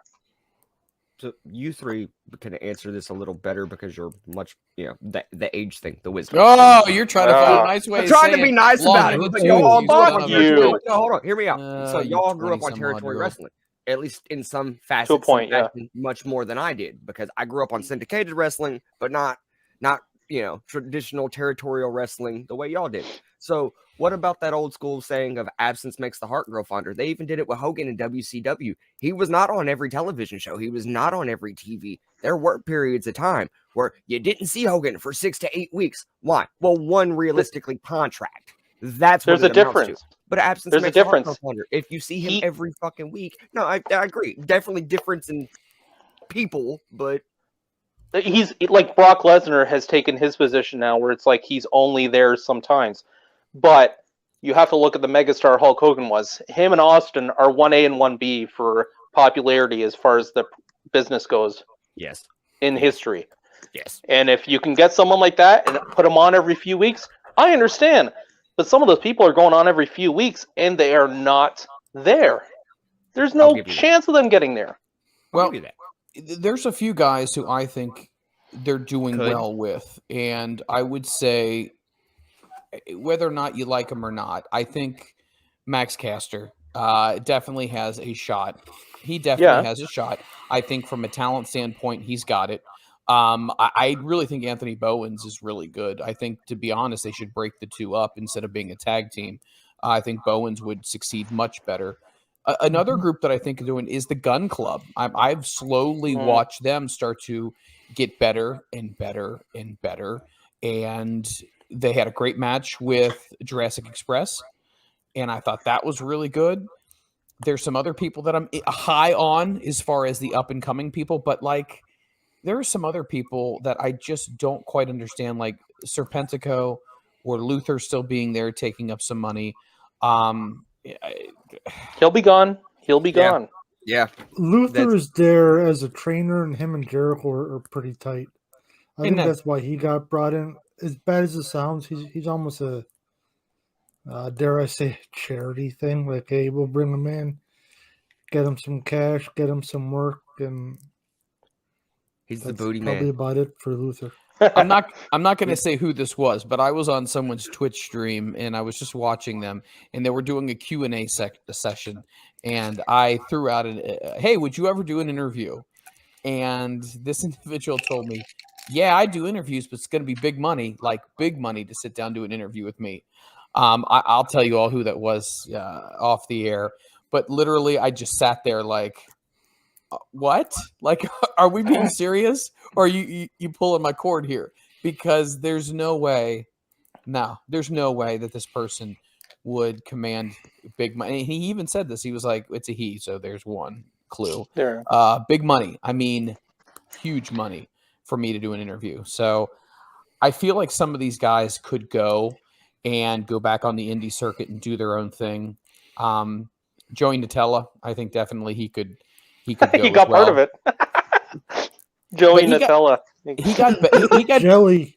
oh Jelly. jelly I know what he Nutella. meant. He tried. Yeah. I tried, but he definitely has gotten himself in better shape. Oh yeah. I mean, he's definitely done that. But yeah, He's better in the ring than what he was. he's I mean, he's improved. still no technician, but he's better than he was. Correct. And maybe he needs to continue to grow and mature and get better, and maybe down the road come back at some point. But yeah, I still think there's a lot of trim in the fat that needs to happen. So on the note of that though, like, and this is gonna sound a little jaded and cynical, but you'll understand. At a certain point, like I give anyone, the time to get the reps in, learn, get better, etc. Everyone gets that fucking time because it doesn't take the same amount of time for everyone. Like, think about it. They say Austin was clicking in within 2 years. Angle was attacking Matt in fucking the first day really, but within 6 weeks, like he's like he knew where to fucking put it. He just had to be shown. But then there are people. Nutella's been wrestling since he was a fucking minor, dude. Like he was like 14 or 15 years old, wrestling illegally in your area. Yeah, but hasn't there been a lot of guys who've lied about their age and gotten in? Yeah. But he But so was that's just what I'm saying. doing He's older than I am. Like backyard he's trash every wrestling. bit of in his 30s and wrestling half his life. No. Well- Look what he was doing. He was just doing like that death match crap. All right, fair. So that's not wrestling. I'm not gonna rack you in the head with a chair to make me a wrestler now. Yeah, Well, I'll give you that. I'll give you that. I think one of the things that needs to be brought up, though, is that wrestling, and it sounds like an old man thing to say, but wrestling will never be the same as it was in the glory days. And the reason being is that you would get those reps in going town to town to town to town, working 300, 400 matches a year. That too. But you know what I mean? You get the repetition and you start to learn. And sometimes some of those wrestlers back there were saying, It took me till I was about 7 or 8 years in, and then the light bulb went off. 7 fucking years. And that is being on the road all the time. This is never going to happen again. So you're going to have to accept that some people are never going to be to that level, and then some people will take to it like a fish to water, like Braun Breaker. It'll happen with some, but it's never going to be like that ever again because you need those reps, and they're just not getting it. I am Dwayne514 writes in, any thoughts on Chris Van Vliet's tweet on Impact Wrestling getting 1 5-star match while AEW has had 13 5-star matches within 2.5 years in existence? Do you think Dave Meltzer is biased? You know what? Hold on. Let's talk about some of these matches, though. Some of the matches that got 5 stars, I mean, I think the one was Omega and Danielson. I think that got a 5-star, which was really good. I think it was the Revolution tag team match where it had the Bucks versus, oh my gosh, was Lucha it Brothers? Yes, I think that was it that fucking cage match. If it was that it fucking wasn't the cage cage match, It wasn't fuck the out of cage here. match. It was Fuck out of here. It wasn't the cage match. It was. He just said it's not. I was gonna say if. Sorry, it cut out. I misheard. It was at And Revolution. sit I on want to your say it was a hands for couple the of love years of fuck. ago. So, but there have you. been some really excellent matches. I don't necessarily think it's biasness. I think they're just good matches. Well, you know what the problem is, though, is that you see, if you look at the tweets, and it just happened, like, I don't follow either Alvarez or Meltzer, but they come up because of the topics that I'm looking at. Right. And the one thing I always notice is they are always quoting figures about AEW. When the hell do they say anything about WWE unless it's negative? I barely ever see it. There is your fucking bias. Now, if either of them works for AEW, whatever. Not my problem. I don't follow them anyways. I think they're a bunch of fucking shills. But the point is, there's some validation in what Chris Van Vliet said. Because if you really look at it, Impact back in the day, they were doing some very, like, fuck, look at Samoa Joe and Kurt Angle. Mm-hmm. How do you not get that fucking 5 stars? You know, the 3-way with Daniels, Samoa Joe, and AJ Styles. How do you not fucking get that 5 stars? You know? And nowadays, every other fucking week is a 5-star match? Fuck off. Well, hold on. It pisses me off. Let's go ahead and let's talk Who about hurt you, Liam? Who hurt you? Why are you so fucking Meltzer angry? by being a fucking dirt sheet writer, that too. Stop. Red Zone? No. Red Zone. Hey. We just in a good had mood. the Wrestling Observer on. I love I'm the not interview. talking about the guy you had on. I'm talking about Meltzer. I know he works for the same thing, but yes. Anyways. Let's talk about this for a sample. The first 5-star match happened on May 25th of 2019. It was the Cody versus Dustin match. Okay. Excellent match. Okay. That was a So great match. would we agree that was an excellent match? Oh, yeah. Okay. Yeah. Yes. The other one I was quoting before was the August 31st, 2019 Lucha Brothers versus the Young Bucks. That was at Revolution. All right, so we say no to that one. Kenny Omega versus Hangman and Hangman Page. I'm sorry, this is the one I'm talking about versus the Young Bucks. So Hangman and Omega, who were the tag champs, defending against the Young Bucks. That one got one. Nope. Yeah. Okay. This one, he will deny this vehemently. However, many outlets claim that he was behind it. Best Friends versus Santana and Ortiz. It was the parking lot fight. Fuck off. And That was a September great. I 16th. love that match. Yeah, no, I I did agree. too. I actually enjoyed that. I enjoyed that for what it was. And you know who will vehemently deny it and give all the credit to Tony, but you know who a lot of reports came through who was putting that together? Jerry Lynn? Our boy, Mr. JL. Now, so next one, Young Bucks versus FTR at Full Gear. Too much of a clash. Like, no. Big Like, clash. Okay. My issue with Young Bucks and their matches is just a spot fest. Like, for the most part, they don't sell anything. It's just, you could drop them on their noggin and they'll bounce right back up and, triple jump, moonsault, handstand, fucking hurricalucha, thingamabob, doojiggy, DDT. Okay, Dude well, what do you think Jibby? about the Lucha What's Brothers? a dude then? Jibby? What's a dude Jibby? have I'm gonna no have to idea. run that past Excalibur. But what do you think about the Lucha Brothers then, Bub? Because they're of almost of the same caliber, where they just kind of like perform a move and then it's like sell for half a second and okay, next. Almost, yes. They are cut from the same cloth. I don't think they're Yeah. as bad as Young Bucks are. I find the Young Bucks entertaining. I'm not saying they're not entertaining, but Okay. they are spot fest wrestlers. Just less dude Yes. Jibby. That's what it That's is. what we're saying. Have Yep. either of The next 5-star match was Omega versus Rey Fenix. It was New Year's Smash Night 1, which was January the 6th. I don't remember it. Okay. that tells you everything. The next one was the Young Bucks versus Death Triangle. Ugh. So Okay. I want to point out that I see a pattern. charisma-wise, Sorry. especially as heels, I like the Bucks. I like the old school Shawn Michaels style fucking bullshit they're doing because that's what it is. It's what Right. it is.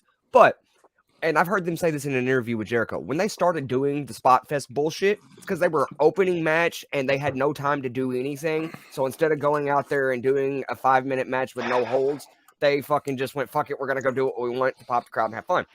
When that was the case, it was different. It was cool. It was understanding.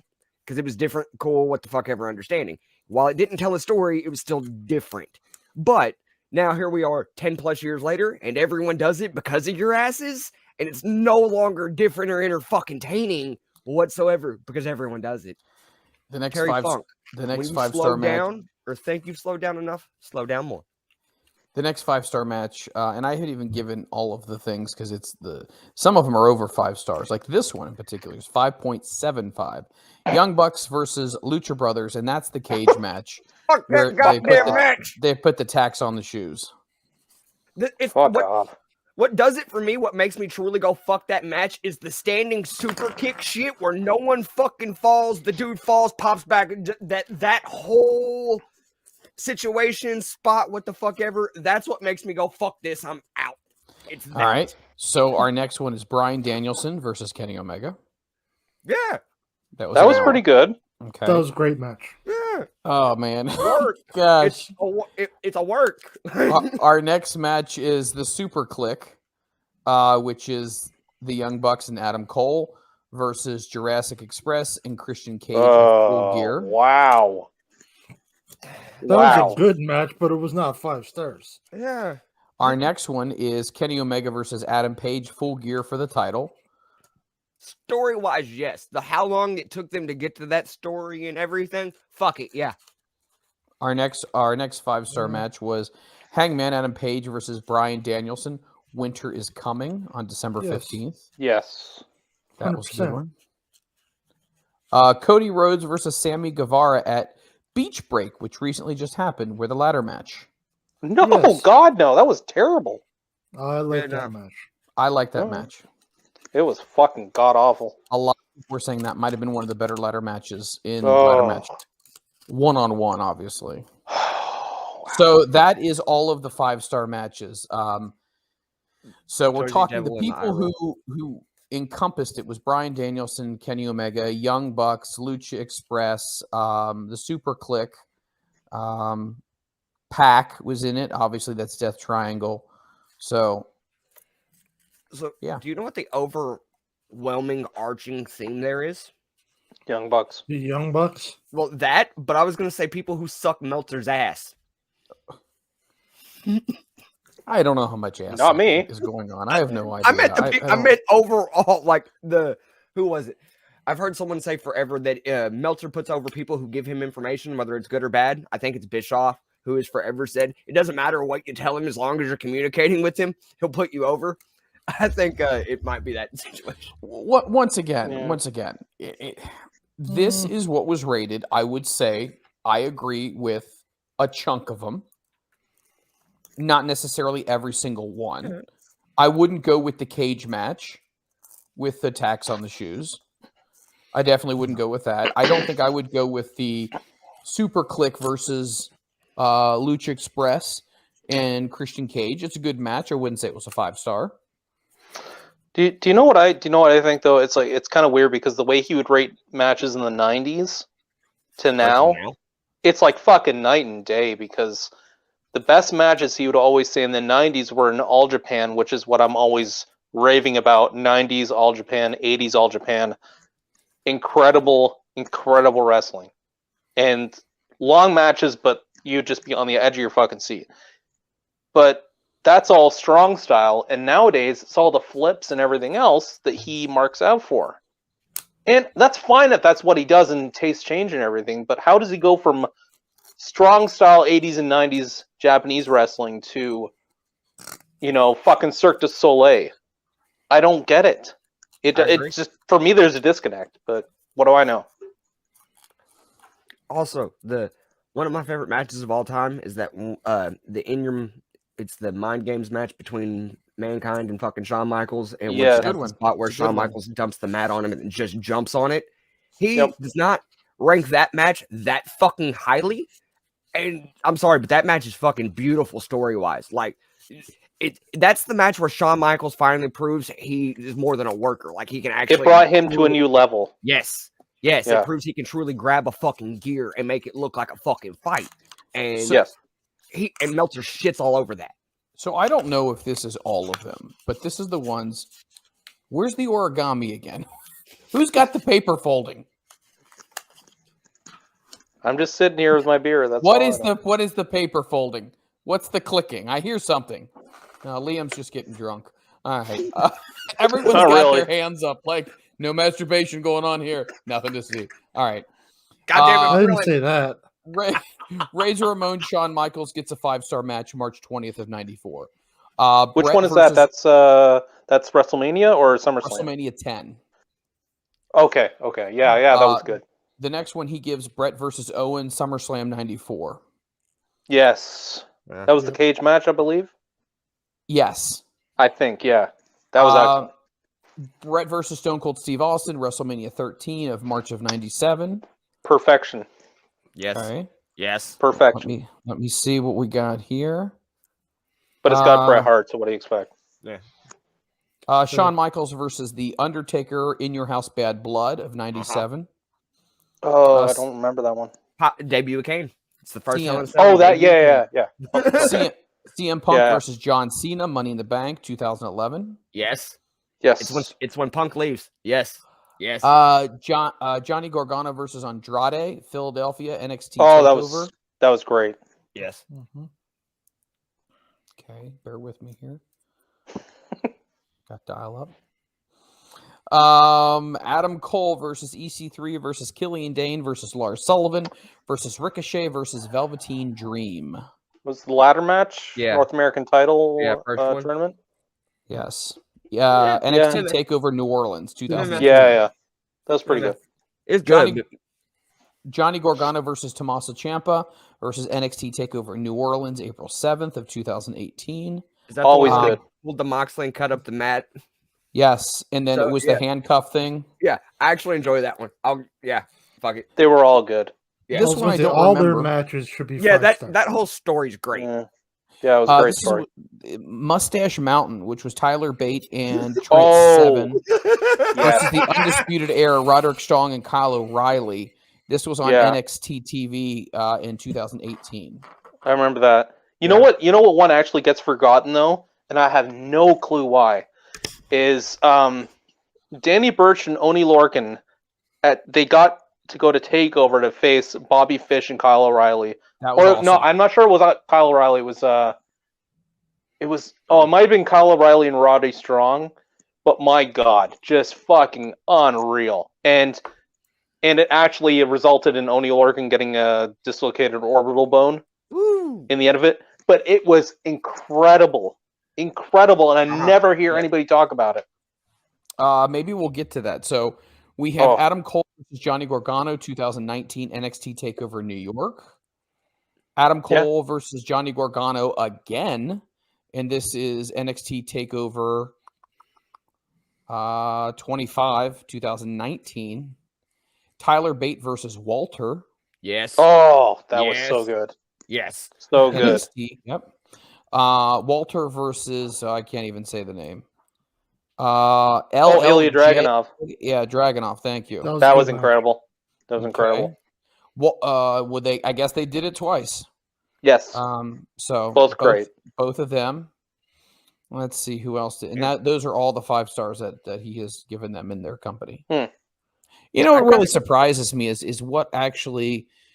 I can think of at least 3 offhead that should be on there that aren't. One of them as a spot fest thing, 2 of them story wise. The spot fest is Hell in a Cell 98 because that's a fucking car crash waiting to happen. But when people are like, "Oh, wrestling's fake," that's one of the first things I show them. I'm like, "Hey, watch this! It's a fucking car That's a crash." story. Yeah. Yes. Then Ric Flair and Shawn Michaels WrestleMania. Love that. The fact that that's not on there, come the fuck on. And then Taker and Shawn. Taker. What about Hogan Rock? See, To a point. I mean, I I love it, but I don't don't. understand I why love that it, but I couldn't don't. be. That's more the showmanship.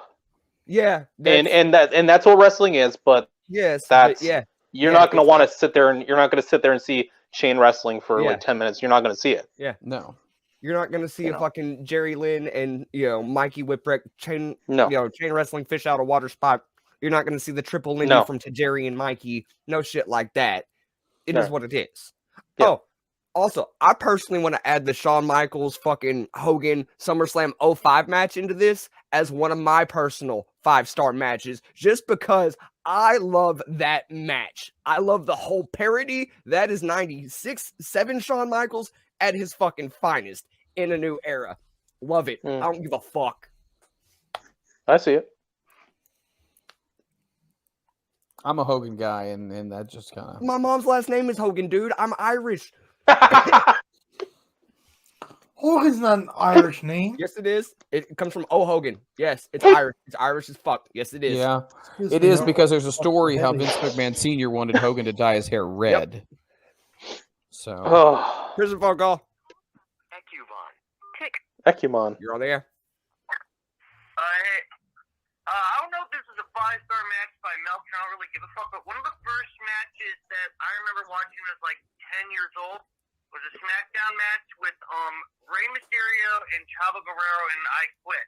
I just thought it was really good, and I just hated Chavo so much for beating the shit out of Mysterio. I mean, that was one of the first times he like said, "Oh, my knee," and then you see it on the Do Not Try home video thing forever. It's just the hatred, and he loves Eddie, and he just doesn't give a fuck what the crowd says. It's just, in my opinion, one of my favorite matches. Thanks, guys. Bye. I like that There he match. is. He's right. No, I like the story there. Travis says Hardy's and Dudley's from Rumble 2000 is one of his favorite spot fest matches. I agree. Fuck, any TLC, Hardy's, Dudley's, Edge and Christian thing, you can add in as best spot fest fucking thing, and I'll accept. Yeah. can we put Royal Rumble '92 in there because Sure. that was Sure. I loved it. I don't remember it. It's when it's the first time that the belt was declared in a Rumble, or the first time that the winner got the title shot. It's one or the other. I can't remember. Oh wow! So I just pulled up some information here. So when Meltzer's 1983, when he started doing 5-star matches, so he I guess the very first one he ever did was Tiger Mask versus Dynamite Kid for I 1983. accept that. That would have been a damn good match. Yeah. I can't say half these names, so I'm just gonna. Where's Mike Cook? Barry Windham versus Ric Flair. I would agree. That was 1986. Mhm. The Sheep Herders, Butch and Luke versus the Fantastics, Bobby Fulton and Tommy Rogers. From where? Let's see here. It was NWA Jim Crockett Senior Memorial Tag Team Tournament in '86. The Fantastics faced off against the Sheep Herders in the quarterfinals of the '86 Jim Crockett Senior Memorial Cup. So, I was trying to look up for some WCW stuff. Ricky Steamboat, Ric Flair from 1989 Chi-Town Rumble, which is a really good one. Ricky Steamboat versus Ric Flair Clash of the Champions, '89. You got to throw in there Ric Flair Sting Great American Bash. You got to throw in Harley Race Ric Flair, I think, for the NWA Championship. I thought that was really great. Was this the I Quit match? No, this wasn't. This was Clash of the Champions 1989, Terry Funk and Ric Flair. I'd like to know who probably has the most 5-star matches from Dave Meltzer. Don't even say Kenny. Don't even. No, and that's I can tell you who. It's not even me being a dick, dude. Like it's. I can tell you who. Omega. Who's got it? I would venture a guess that it's probably Mitsuharu Misawa from All Japan. Jersey Devil says Mitsuharu Misawa. Jersey Devil and I Am Dwayne also say that as well. They second you, Liam. Yeah. He was like it was either him against Kawada or him against Saruta or him against Kobashi. Any of those matches, they always got like 4.5, 5 stars every time. Look it up. I'm telling you. No, you're right. You're right. There have been 197 matches awarded 5 stars or more. Misawa has the most with 25. Told you. So out of 197, he's got 25. Wow. There you go. His track record speaks for himself. He was excellent. He was also the second Tiger Mask, too. Isn't Eddie the third? Eddie was Black Tiger. The third was Koji Kanemoto, I believe. Yeah, cool. Fuck. Yeah. Doesn't matter, does it? It's fucking Japan, right? So. Sorry, I'm ignorant to it. I don't know. I Am Dwayne makes a great comment. Look at this shit. Lauren was a terrible wrestler back in the day. No. That was the All Japan thing again. Yeah. Depends who he tagged with, I tell you what, I should have more than just 2. You know what? Mrs. Baba, Giant Baba's wife who helped run All Japan, she loved John Laurinaitis. 5-star matches? No. Yeah, she loved him though. She absolutely loved him. So he always got pushed in that tag scene. He was never a real big single star, but tag scene, yeah, it was big. Nice. Let me comb through here really quick. There's so many things we could talk about, but there's so little time. Oh, the Super Bowl! The Super Bowl was this past weekend, and congratulations to the Los Angeles Rams. I'm weaving it into this. Okay. Congratulations to the Los Angeles Rams, who defeated the Cincinnati Bengals in a very, very competitive game. 23-20. It has gotten the highest rating in the last 5 years for Super Bowls. So congratulations to that. Just a tough blow. I think a lot of people liked Cincinnati just for the underdog aspect of it. And I think they'll be around again. How soon, I'm not sure, but I think they will. But what I will say is The Rock. Did you see The Rock before the game started on the field doing the whole talking and all that? It was that was really good. That was so well done. So the song he's playing is a song he's done with Tech Nine. That I'm a Tech Nine fan and I've seen Tech Nine like 15 times live, thanks to music festivals and random shows. I can tell that Tech Nine wrote it, but because The Rock is The Rock, I like the delivery. It's on point. But that man is so desperate for mainstream attention at this point, and I'll tell you it's a rapper I like, but he is so desperate for fucking mainstream attention at this point. He was so super stoked The Rock was playing and mentioned the song, but no one gives a fuck. They just care that The Rock's on it. And so I don't know. I laughed, and I wanted Cincy to win for you, fucking Freeland. Like, I wanted them to win for you just so I could be like, fuck yeah, Freeland. So my whole family is I love the show. Bengals fans. So I wanted Rams to win and Freeland to take my bet so I could get a free T-shirt. I knew that, but that's besides the point. I didn't want to do anything because I didn't want to jinx, the game. Like, oh yeah, I think they're going to win because that always comes against me. So we got a couple of comments people have written about Cody and Brandy leaving. This is Amanda Huber. She says, words will never be able to express my gratitude for Cody. His friendship, guidance, and compassion have influenced the past 14 months of my life more than anyone else. I'm lucky to call him a friend, ride or die, friend forever. Here's to the future and cheers. Ricky Starks went on to just post an image of those two after a TNT championship match where they're smiling and shaking hands. Jade Cargill wrote, I'll take the Codenator with pride and style. Thank you for an unforgettable banging, beginning my career. Thank you forever. Is that how she got the title? The bang? The bang? Is that how she got to the top? No. Roads to the top! Woo! To an unforgettable banging beginning to my career. You guys are sick. You guys are a bunch of sick Hey, fucks. she wrote it. You're terrible. Sammy Guevara just went ahead and tweeted a picture of both of them shaking hands in the middle of the ring. And finally, Dustin Rhodes said, I love my brother, hashtag Cody Rhodes. I love my sister-in-law, at the Brandy Rhodes. Whatever they decide to do in life, I support 100%. I am sad that they are gone, but the fucking train keeps moving, hashtag LFG. Dustin Rhodes also, in addition, made a comment and said, for everybody who might be wondering what's going to be happening, he said, no, I'm staying in AEW. I love it here. I have no plans on ever leaving. Yes. So that's that.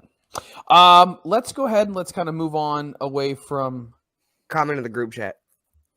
comment in the group chat. The Austin Owens thing. Oh, that's what I was going to get to. Hey, sweet. I'm making sure. I'm sorry. I wanted to talk about that. Hey, you think you can do this? Hey, Hey, it takes a long time to sit in a dead-end chair. Shut your ass. Oh, goodness gracious. All right, let's move on. Stone Cold Steve Austin and Kevin Owens is being teased for WrestleMania. I am Dwayne is saying, is Stone Cold cleared to wrestle? I have no idea from a medical standpoint if he is or he is not. I wonder if this might not necessarily be a match, but what they call a street fight.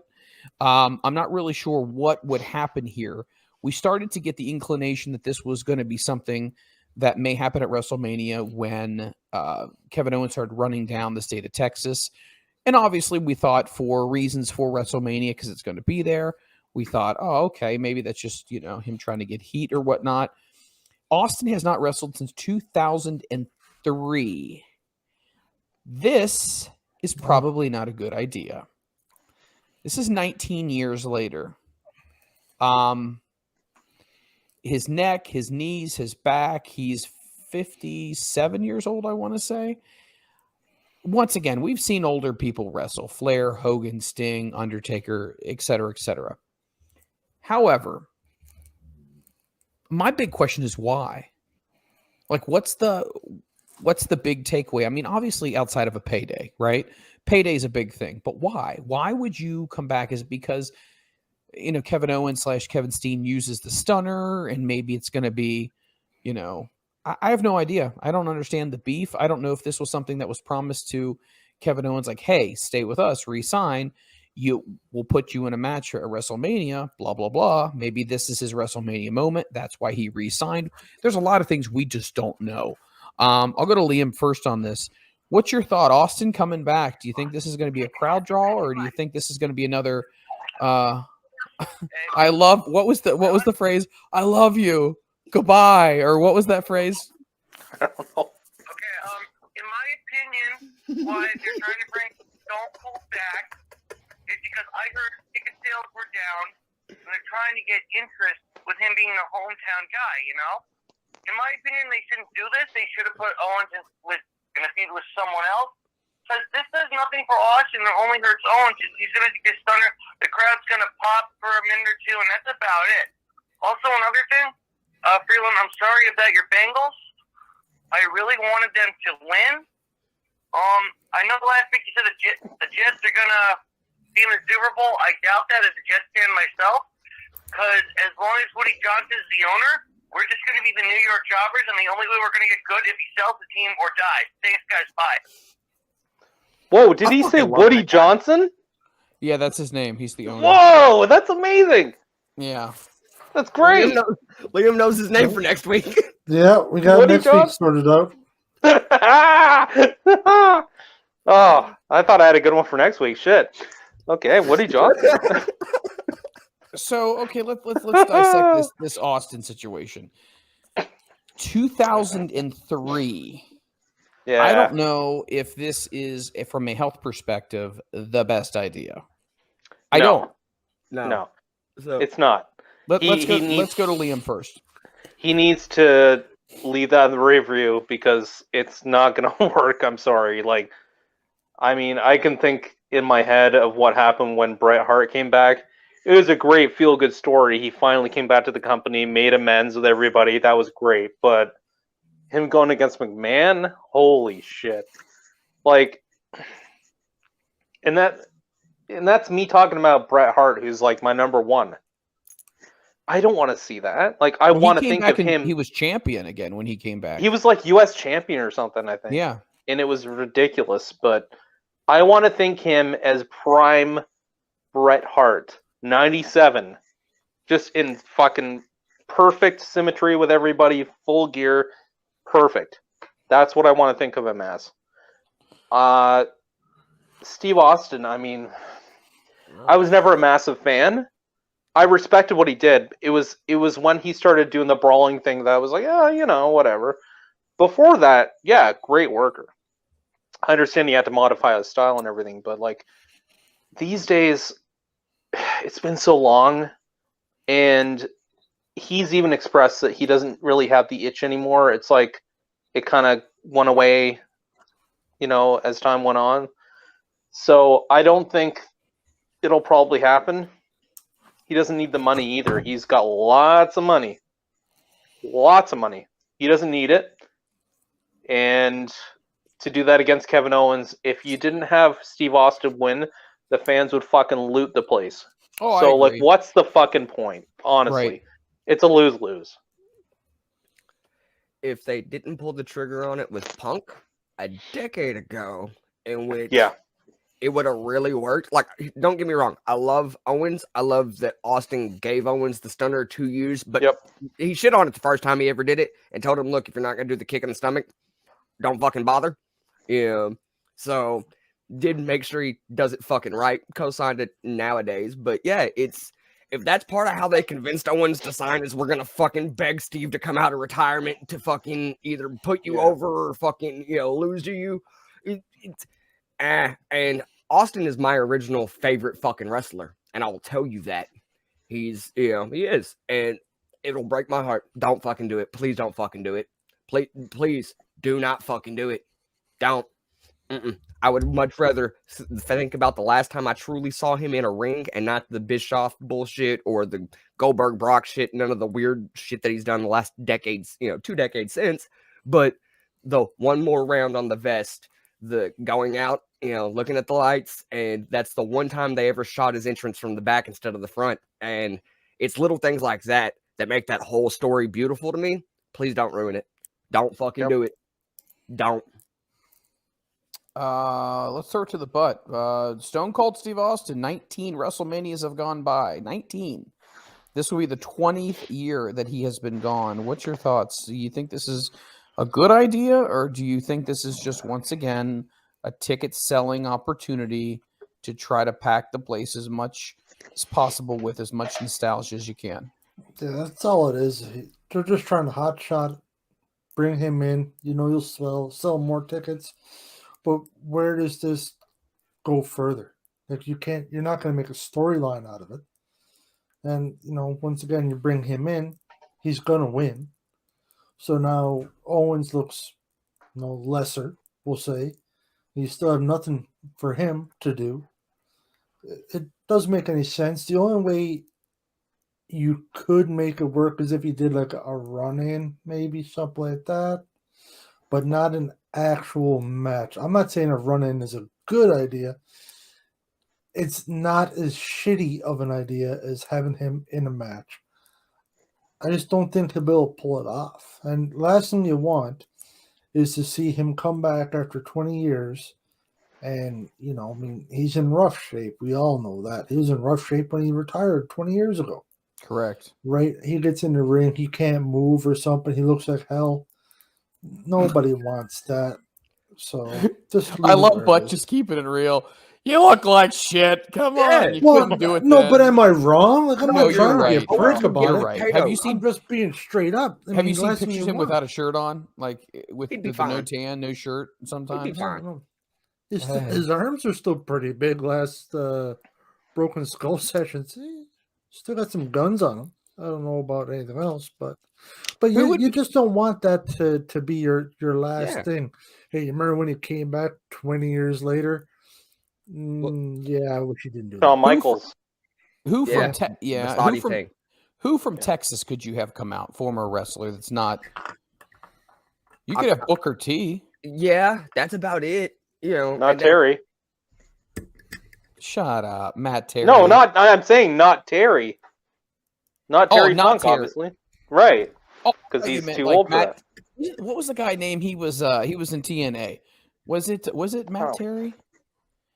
Sure. Oh God, You mean Terry Shawn Taylor? Michaels' cousin. was it Terry Taylor? Anyway, keep the conversation going. I'm gonna look this up. The gobbledygooker. Yeah. I wanted to say though that like, as far as people like overstaying their Rob welcome. Terry. Rob Terry. Who? Okay. Oh, Rob Terry. Yeah. Okay, I know that. But as far as people overstaying their welcome and then they end up like becoming kind of degenerated, and it's like, I'm only trying to intersperse it with how you guys are talking about this because it's like you don't want to see someone come back and ruin their legacy, right? But there's also people that hang on for too long and they're not the wrestler that they were in their prime, and it kind of lowers their stature. Is once again Mitsuharu Misawa, because he ended up having spinal stenosis and he died in the ring from a German suplex. And it's like, when I think of it in those terms, it's like when he died, he probably should have been done about 4 years before that, but he figured he couldn't because he had to keep Pro Wrestling Noah going as the top guy because there was nobody to take his spot, and he ended up dying in the ring. So I'm just trying to like kind of throw it out there. It's like there's ways to think about it. Like, you don't want to overstay your welcome. You don't want to come back when you almost had a perfect ending. You don't want to pull a Shawn Michaels, basically. He had a good ending. Don't want to come back after that. On the Well, note I of got a that, list here of all the wrestlers that are from Texas here, and I'm looking at them, and most of them are Take dead. 2 hours. So it's like yeah, I was gonna say most 10,000 of of them are them. dead, dude. No, they are. So, okay, here are the people that are still Okay. alive. that Michael you Hayes, Kerry technically Von Erich. could. You could technically go. Harry Von Erich. You could No. stop it. Yeah, but You whatever. could go. This is not going to happen. I'm just saying. Sammy Guevara, Chavo Jr. could go. Yeah. Let's see here. Yeah, Barry Windham, that couldn't work out. No.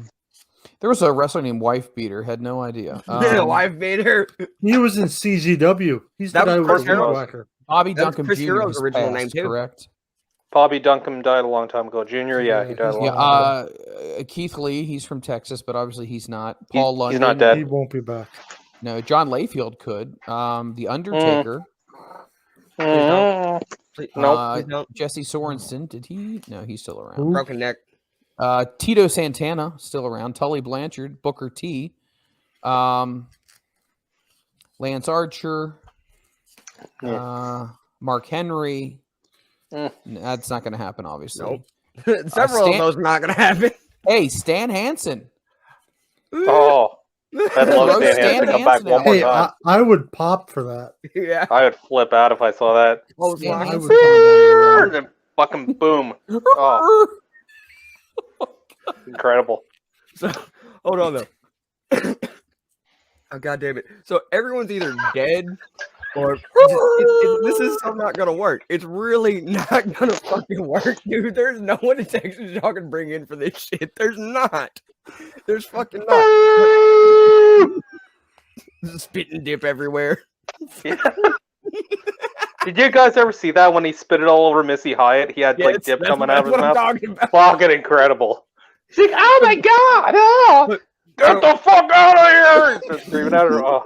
On the note of ruined legacies, though, Bruce has forever made that comment about the Crusher, how he would come out in his 60s in Milwaukee and throw kicks and punches, and the crowd would pop, and he would leave, and he was still over. That's all good and cool, and like, fuck, it still works for Hogan.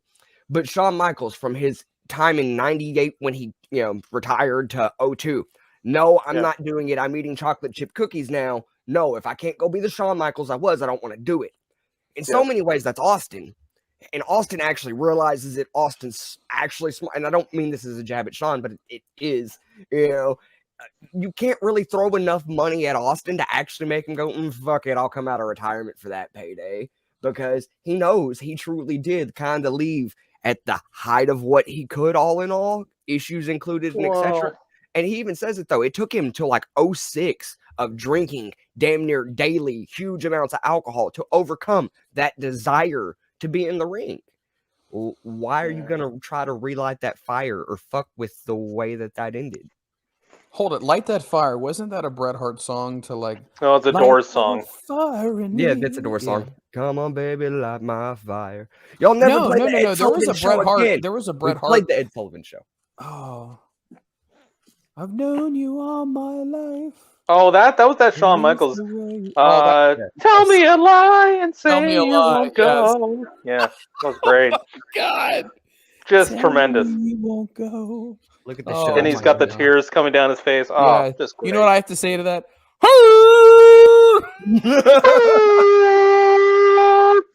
Good God.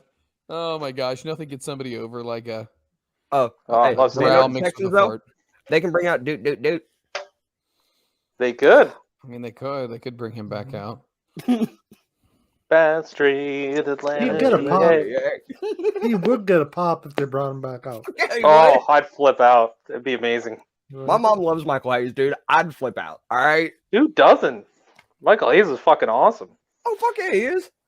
Yeah. I do want to address this topic since we've kind of gone all over the map Off here. the rails. Yep. Mickey Henson / Mickey J, referee from WCW and WWE, unfortunately passed away. He was aged 59 years old. He passed away due to a battle with pneumonia that he gotten from COVID. He had been taken off life support a little after 6 o'clock. I believe it was last night. So WWE paid tribute to him last night. And yeah. So once again, not to try to bring the conversation down, but I did want to at least mention that. Yeah. He's a good ref. Yeah. Very good ref. I remember him from when they would still actually mention referees. You know, Yeah. both in WCW and the whole SmackDown era of WWE. And that's something I miss for starters. Fantastic fucking referee. Fantastic. Yep, he'll be missed. Hey, does anybody remember the guy, the referee who, I want to say he was in the early 90s. He had the bowl cut and the mustache, and he did the weirdest 3 count where, like, when he'd put his hand up, he would, and then he would hit the mat. He would Have a throw spasm? No. Like early 90s, he had a bowl cut. I don't remember what his name was. If anybody in the chat can find this guy and find the way he would do a 3 count, it was literally like he had a spastic episode happening. what it looked would- like a medical emergency. Do you know what bothered me with Nick Patrick when he would do the 1, 2, 3? He'd go up and he'd have the floppy hand and go 1, Yes, he did. He did the 2, floppy hand. Yeah. 3. And I'm just like, every time I'm watching it, going like, why is nobody yelling at him? Just like, can you not flop your hand every time you're about to do a fucking hand to the mat? Like, weird. Yeah. He was Maybe the he's floppy paying hand. homage to Michael J. Fox. God damn it, but Wow. Yeah. God Before he damn got Parkinson's. Yeah.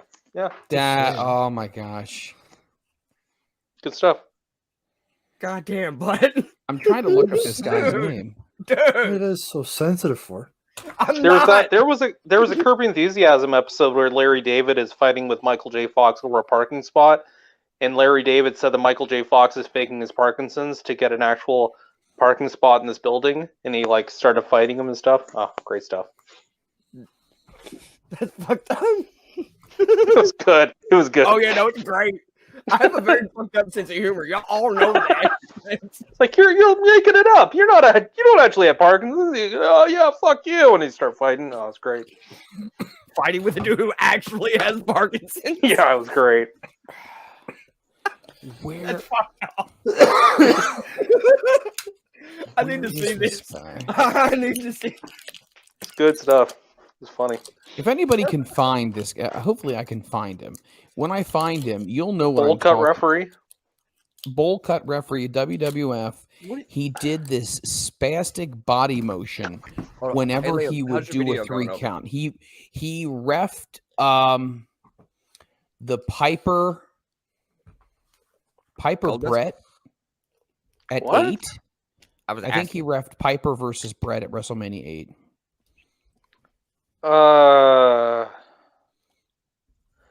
Oh. Gil something? I don't know what his name is at all. Oh. I'm trying. It's on the tip of my tongue. Damn it. I mean, I've got it right here. I got a picture of this guy. Show it. Let's see. He had the most spastic. Let's see. All right. All right, I'll pull it up. Give me a second here. Don't give me shit for my tabs being open. So Always. let's see. Share screen. Boom. Anybody in the chat, give us a hand here when you see it. Oh yeah. Oh, that guy. Yeah, I've seen that guy's face. Yeah, the guy's face. Did you ever watch the way he does a 3 count? Yeah, a long time. No. Not in a long Spastic. time, but yeah. He is spastic. He looks like he's having some type of convulsion/seizure. I have no Channeling idea. Nick Patrick. Free Nick Patrick. Oh my god, he was just like, and he was just. I thought he was gonna like throw his rotator cuff out. I was like, it was horrible. And it was like, geez, oh Pete, somebody just do something with this guy. He's like a. Freeland, Anyway, how much do you like South Park? what's that? How much do you like South Park? I've never seen it. So What? I would say there's a special kid on there named Timmy, and he's in a wheelchair. He's a paraplegic, like he's an electric wheelchair. He can move and stuff. But all I can say is his name, and it's Timmy. And a lot of the time it's Timmy. And that's what I just got from what the fuck you just did was Timmy. It's just if I could pull Do it it. up, the Brett, and I can't pull up YouTube right now and have it on our show, can I? It's all good. All right, fuck it. Let me try. Jesus Christ. And we're gone. Let me try to pull up this. Can I be the voice of reason considering I have a YouTube channel and I can't post that stuff? Can I be the hold voice on. of reason? Let me just see if I can just pull up really quickly. Okay. This fuck it. guy's. What do I fucking know? Don't listen to the dude who edited shit. The fuck do I know? He's gonna be pissed at me. It's Okay, It's your fucking show. You go for it. I'll make it quick. Oh, that's what she said. I always do. All right, let's see. Commercial. Let me get past this. I'm just gonna go to a fall and see if I can. Yeah, I don't know if you can, but I've been flagged for 5 seconds, so. All right, here's the deal. Here's the deal. Just go ahead and watch WrestleMania 8. There you Watch go. the match. Watch the match between Brett and him, and the whole gold bricking and all that kind of stuff. It's so good. But when Goldberg, is that Goldberg's cousin? I think it's a second cousin. Oh, When he does this, it's so good because he looks like Goldberg. he's having some medical emergency. Anyway, I'll stop. God, he's such a tool bag too. I mean, Wow. I'm sure the guy's a nice person. He looks like he got denied after a job interview at Dollar General. So, Dude, he could be a Yeah, fucking psycho killer. You wouldn't know. Oh, I'm sure he's a You nice wouldn't person. know. He could fucking beat people. You never know. you never know. Right. So go watch that after the show tonight. WrestleMania 8. You're going to see this pumpkin pie haircutted freak doing a 3 count Wow. with these two guys. Jesus Christ, Freeland. Yeah. Is that a jab at my hair? No, I like Yes. your hair. I'm just giving you shit, dude. Ronald McDonald hair. That's what you got. All right. So does anybody else have anything they'd like to talk about before we say our fairly wells? We'll go around the horn here. We'll first go to the ass man. You got the floor. What would you like to talk about? Literally anything that's on your mind. Nah, I'm good. Life's good. Things are going well. Yeah. Be good to each other. Don't be a scumbag. And that's about it. Stay safe. Good deal. Let's go to Anton. Anton, what's on your mind? Literally anything. The floor is yours. I haven't had a cigarette since November 29th. I've used Excellent. Good I've for used you. a couple of those disposable vapes if I drank too much, but yeah, chewing toothpicks and still sticking to my lozenges. So Nice. all's well. Trying to be more productive, staying on top of projects. I also got to do something for Moondog that he asked me to start like a month ago. Too much going on. So, but I'm There's a well. lot going on. I'm well, guys. So it's good to see you all again. I've missed you fuckers. Excellent. Well, we have always missed you, but the Return of Anton episode got really good numbers. So Good shit. yes, here he is. Okay. No, please don't do that, because I'll fucking drive to Cincinnati. You don't drive. I'll fucking steal a car and do it. I don't give a shit. Okay. The one thing I wanted to bring up was Do you have a Mustafa Ali. license? No. Oh yeah, please do this. Do you have a driver's license? Hit No. Jim Cornette. I'm sorry. Anton, shut Please. up. Please continue. Please continue. I'm sorry. Okay. So the thing I was going to bring up is Mustafa Ali. And I understood to a point him asking for his release. I didn't like the fact that he did it publicly, but whatever, right? Now he got denied, and he's saying, well, I guess it's another 2 years, guys. So I sent him a reply, and I said, I'm paraphrasing because I don't have it in front of me, but, you should shut the fuck up. Accept the fact, not exactly in those terms, but this, I'm just paraphrasing. But you should accept the fact that you signed with a company who you know their history, you know how they act towards certain people, and you're making more money than I could imagine I would ever make. Shut the fuck up, finish your deal, and then go somewhere else. Normal people don't do this. It's only wrestlers, it seems, that, have this crisis and they go, oh no, they didn't let me go, so I guess I'm going to start bashing them and making myself look like a fucking asshole. So I ruin myself to potential employers in the future. Do you think anybody wants to hire this guy when he's acting like this? No.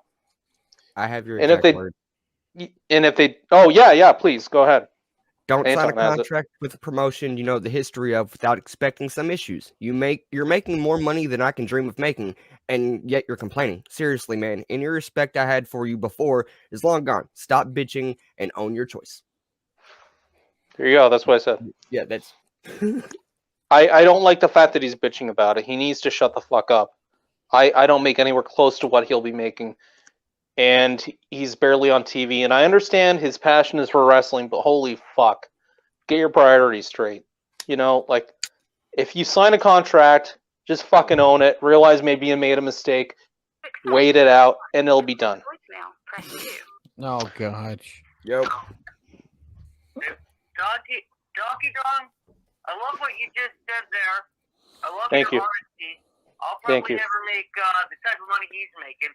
Also, Anton, your hair looks like a mix of Ronald McDonald and Grimmett. I'm I not mad. like it. Thanks, guys. Bye. Yeah, agreed. Whatever the fuck he just said.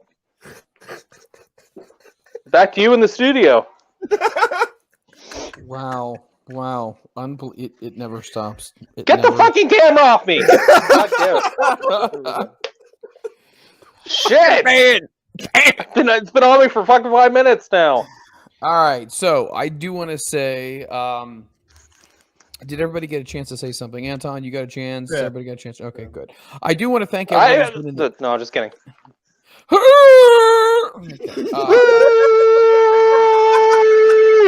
I love to thank ECW fan, the Boogster. I am Dwayne 514 from the Philippines. Obviously ECW fan, everyone who's come in and chimed in. Who else has been in here as well? Let's see. Travis Jersey Bohab's Devil. been in here as well. So thank you so very much for everybody for tuning in. Hopefully you enjoyed this week's episode. So many things are coming up right now. If you missed our episode earlier on, or any episodes, you can get them on Spotify. You can get them on iTunes. You can get them on Stitcher, FM radio, wherever you go to get your fine podcasts. You can YouTube. also go to our YouTube channel where we have all of our quality video footage is there right now. Go ahead and hit that follow and subscribe button so you get notifications whenever a video is posted. If you know somebody who's a wrestling fan, go ahead and share it with them. Let them know, hey, we got a show here and maybe they'll like it. You never know. Tell them we're live here on Tuesday nights. If you'd like to call in our hotline, it's 937-504-2071. Once again, 937-504-2071. That's the hotline. We'll answer any and all of your questions. Yeah. Prison That's phone all I call got. 101. We will talk. Give us a call. And that's about it for Liam Savage, for Christopher Butt, for Anton Heideneck. I am Mike Freeland. It's been good. It's been real. It's been real good. We will see you next time on Front Row Material. Woo!